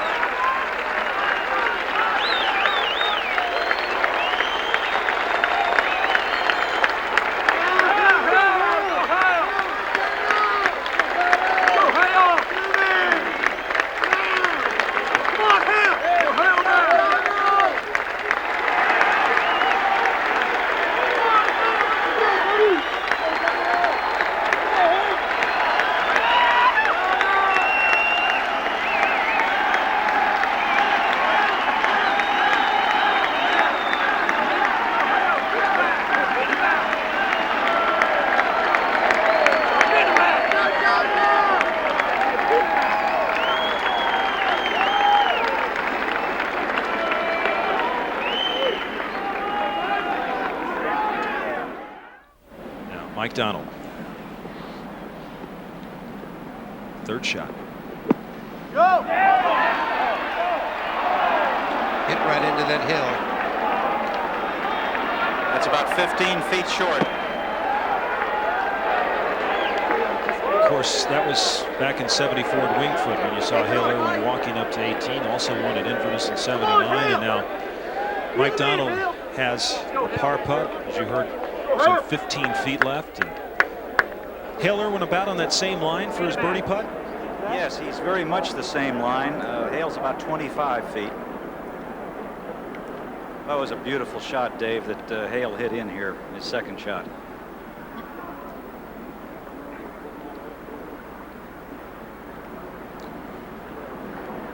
If Hale Irwin would make this putt, Mike Donald would miss his. Hale Irwin would win this championship. That would be a killer blow for Mike, too. He's led most of the way back here on the starting at the 9th hole.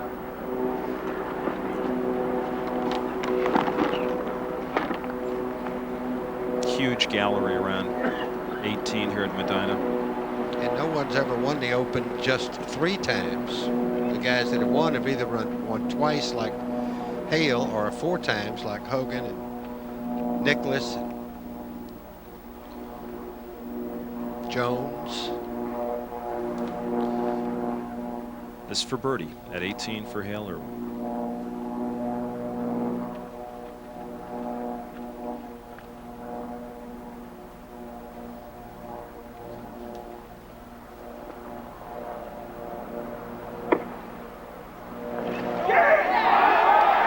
Let her go.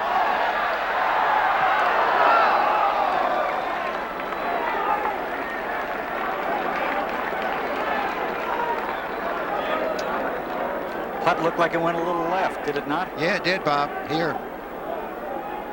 Hale will mark. Hale's going to putt out, Roger. Okay, Bob. This for par now.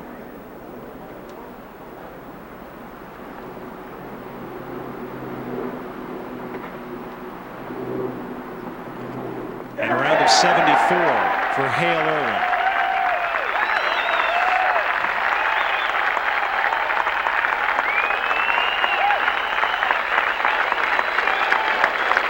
So it's come to this. Mike Donald needs to make this par putt to win the 1990 United States Open Golf Championship. If he doesn't make bogey, we go to the 19th hole, and then Pearl Donald, Mike's mother,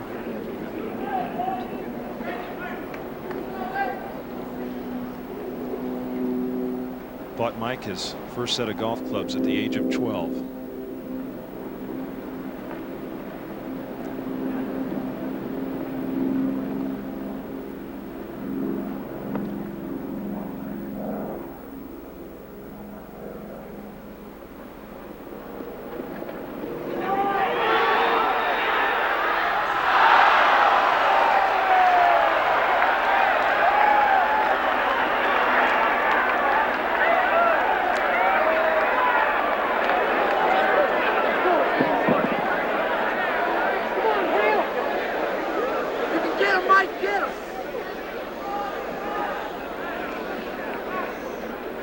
So now Mike Donald needing this putt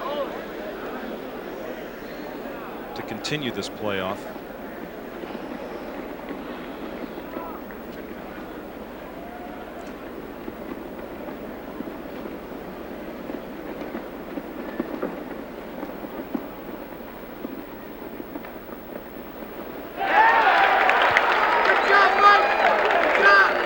Well, first time ever. That was terrific playing by both of those men through 18 holes. We have not seen Mike Donald hit very many poor golf shots this week. The tee shot at 18 was one of the very few. I think everybody that plays golf in this country now knows who Mike Donald is and has a lot of respect for him, something that Hale Irwin has had many times. Saw Grant Spaeth there, the USGA president. Yesterday, Mike was coming off the green at 18, and Grant was standing there and had a bit of a tear coming down his cheek. And Mike went over and flicked it off and said it's going to be okay. There will be more golf here at Medina.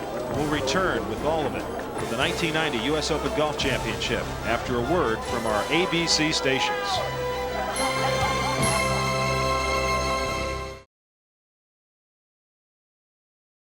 We're back at Medina. You're looking at the first tee here at Medina number 3. Mike Donald and Hale Irwin even through 18 holes of their playoff. Now go to sudden death here to decide the 1990 United States Open Golf Championship. And how did this all evolve today? Well, at 14, 545-yard par 5, Mike Donald for birdie.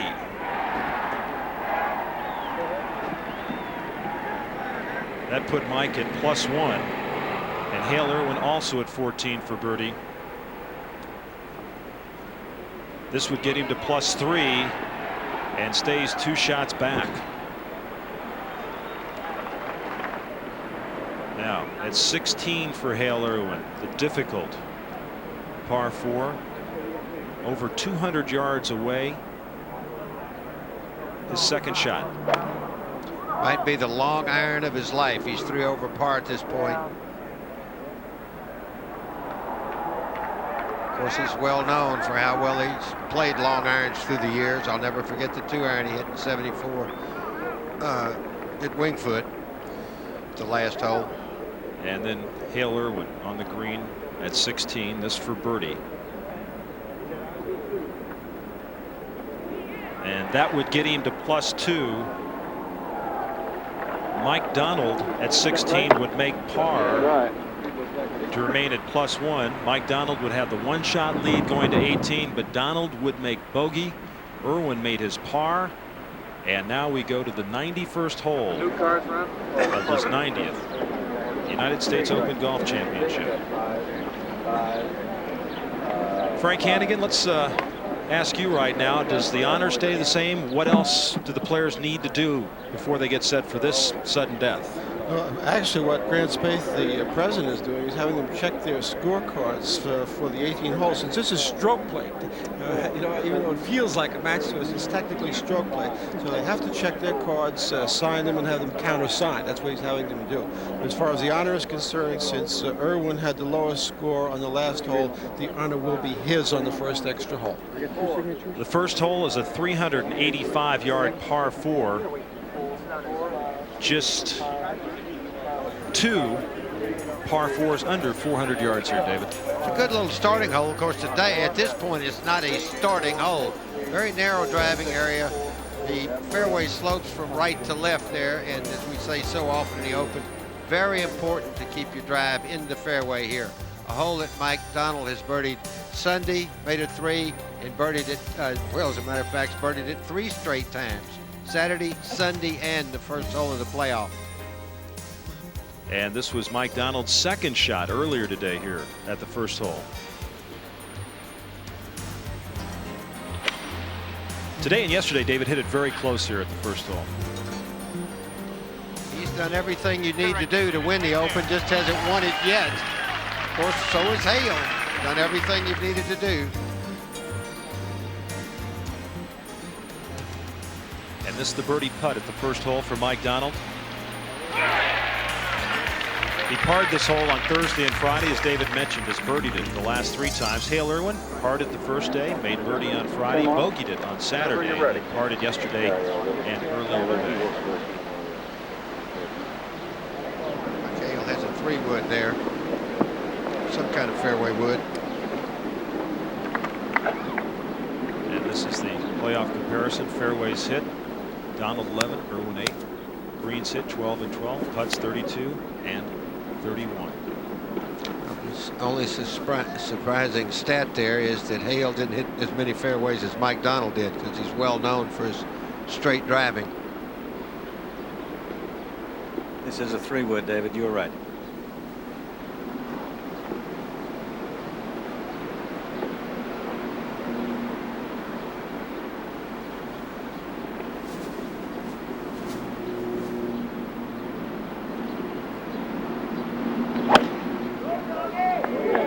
Started down the left side, fading back. This hole playing straight downwind. Perfect tee shot. Long, going to leave Hale about a sandwich left into the first hole. Well, he's got to feel pumped up, Jerry. I mean, it looked like there for a while he was gone. He's made a great comeback, David. Now Mike Donald will be next to play. Mike also with a beautiful looking tee shot, starting down the left side. Not quite as long as Hale's, but in perfect position. So Mike Donald, Hale Irwin, and look at that flag blowing, David, at the first hole, straight downwind. What sort of problems could they be presented with on their second shots in a situation like that? Well, it depends on how long a shot they have. Not a lot of problem with the short shot they're going to have here. And we'll be back with more of this playoff coverage of the 90th U.S. Open right after this.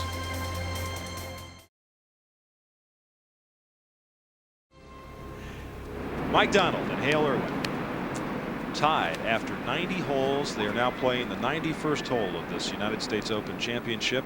They have hit their tee shots at the 385-yard par 4 first hole. And let's go out for their second shots. Mike Donald is 115 yards from the flag. Has a slightly downhill lie.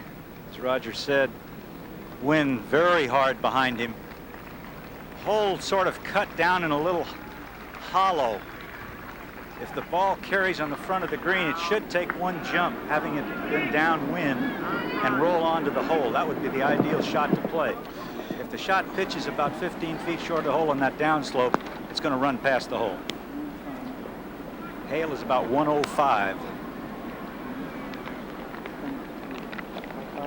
Rossi, on a situation like this, do you want to try to keep the ball lower, hit something of a punch, or hit that more lofted club and get it up in the air? Well, I think the ideal shot to take the wind out of play would be a slightly lower shot, but I think that will happen automatically, Roger, because of the lie. Okay.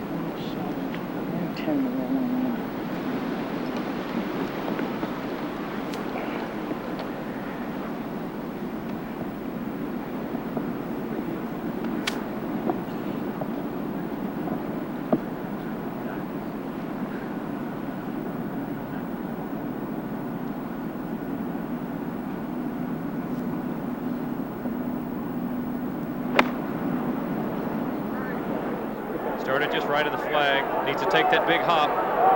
Checked out. And didn't. It's a difficult putt from there.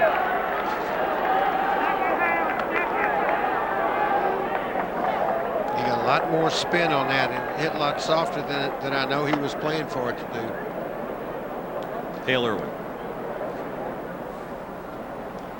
Hale saw that ball stop, and it was going in there pretty low, but it carried just short of where he wanted it to carry. Hale would like to carry it about 10 feet short of Mike's ball with the same trajectory.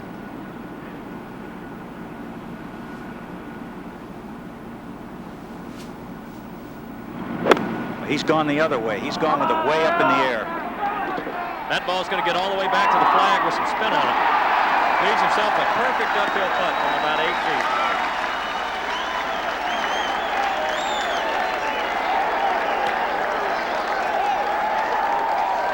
Hale Irwin looking to become the oldest man ever to win a United States Open championship. He's 45. He has 2 previous Open victories. They came back in the 1970s.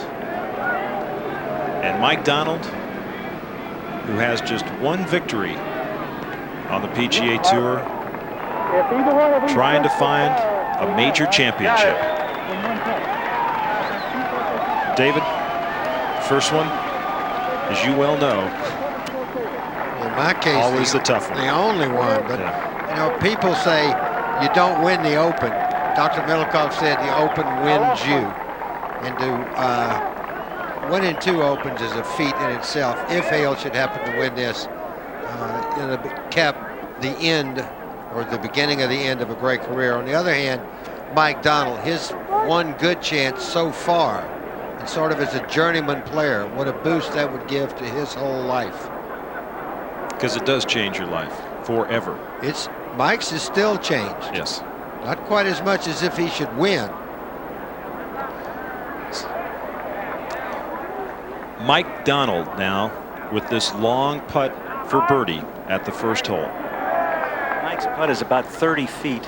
It's going to come down to the right as it starts down the hill, but when it gets all the way down to the hole, I think it may go back to the left. Very quick at the start of the putt. In fact, the whole putt is quick. Downhill almost all the way.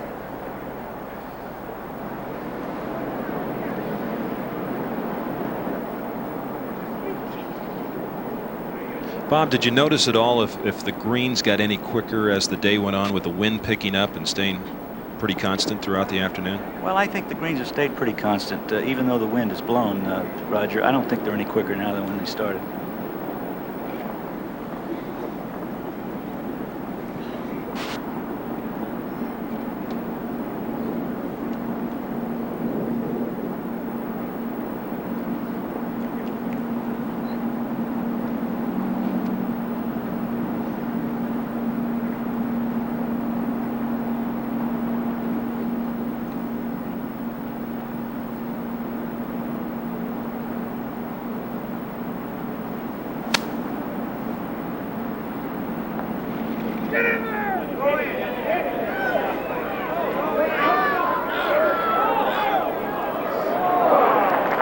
Not bad. There were a lot of breaks in that. Not bad at all. Good touch. I mean, you couldn't afford to gun it, and you didn't want to hit too weak a putt because you got to make Hale make his.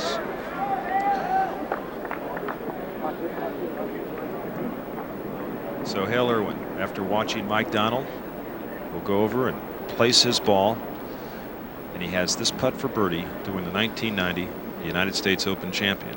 In the process, become the oldest man to win it, and also the first man to win in this playoff format, the sudden death playoff format. Hale's about 8 feet coming up the hill.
Hale Irwin, his wife Sally, his daughter Becky, the winner of the 1990 United States Open Championship. And let's go to Bob Rosberg. Mike, you can't feel anything but a winner. You played beautifully. Well, it was a great week. I'm a little disappointed with the bogey at 18. With the putt, I gave a good chance. You know, I got a lot of friends back home that sent telegrams, and some of them flew up here, and it's just great to have friends and to be able to play this great game of golf. Mike, I know you'll be good in the morning. It'll take some time, but great playing. Well, thank you. Appreciate it, Bob. Hale, your third one. This feel any differently than any of the others? Rossi, I don't know if I'm ready for this. It's great. A lot of emotion right now. A lot of tension. You know, Mike gave me a chance. God bless him. I almost wish he'd have won. He's a great guy, and I'm just having a hard time right now. Hale, the putt you made at 12 was a big one for the bogey. Maybe that's the one that kept you going. Well, 12 was, yeah, but 14, you know, when he made the birdie at 14, and I made mine to stay with him. Of course, the 2-iron at 16 and the putt, that had to be the best of the week right there. But I just kind of, you know, I had to keep pecking away. It was not a good day, but if I could just stay there, and well, it's great. A three-time champion, great going. Thank you. Congratulations. Thank you. Now let's go back to Roger Twibell. Thank you very much, Bob. And this was Hale Irwin for birdie on the 19th hole of this Monday for the United States Open Championship. He is now a 3-time Open winner and the oldest man ever to win that title. For Dave Marr, Bob Rosberg, and Jerry Pate, Frank Hannigan, I'm Roger Twibell. Thanks for being with us at this 1990 United States Open.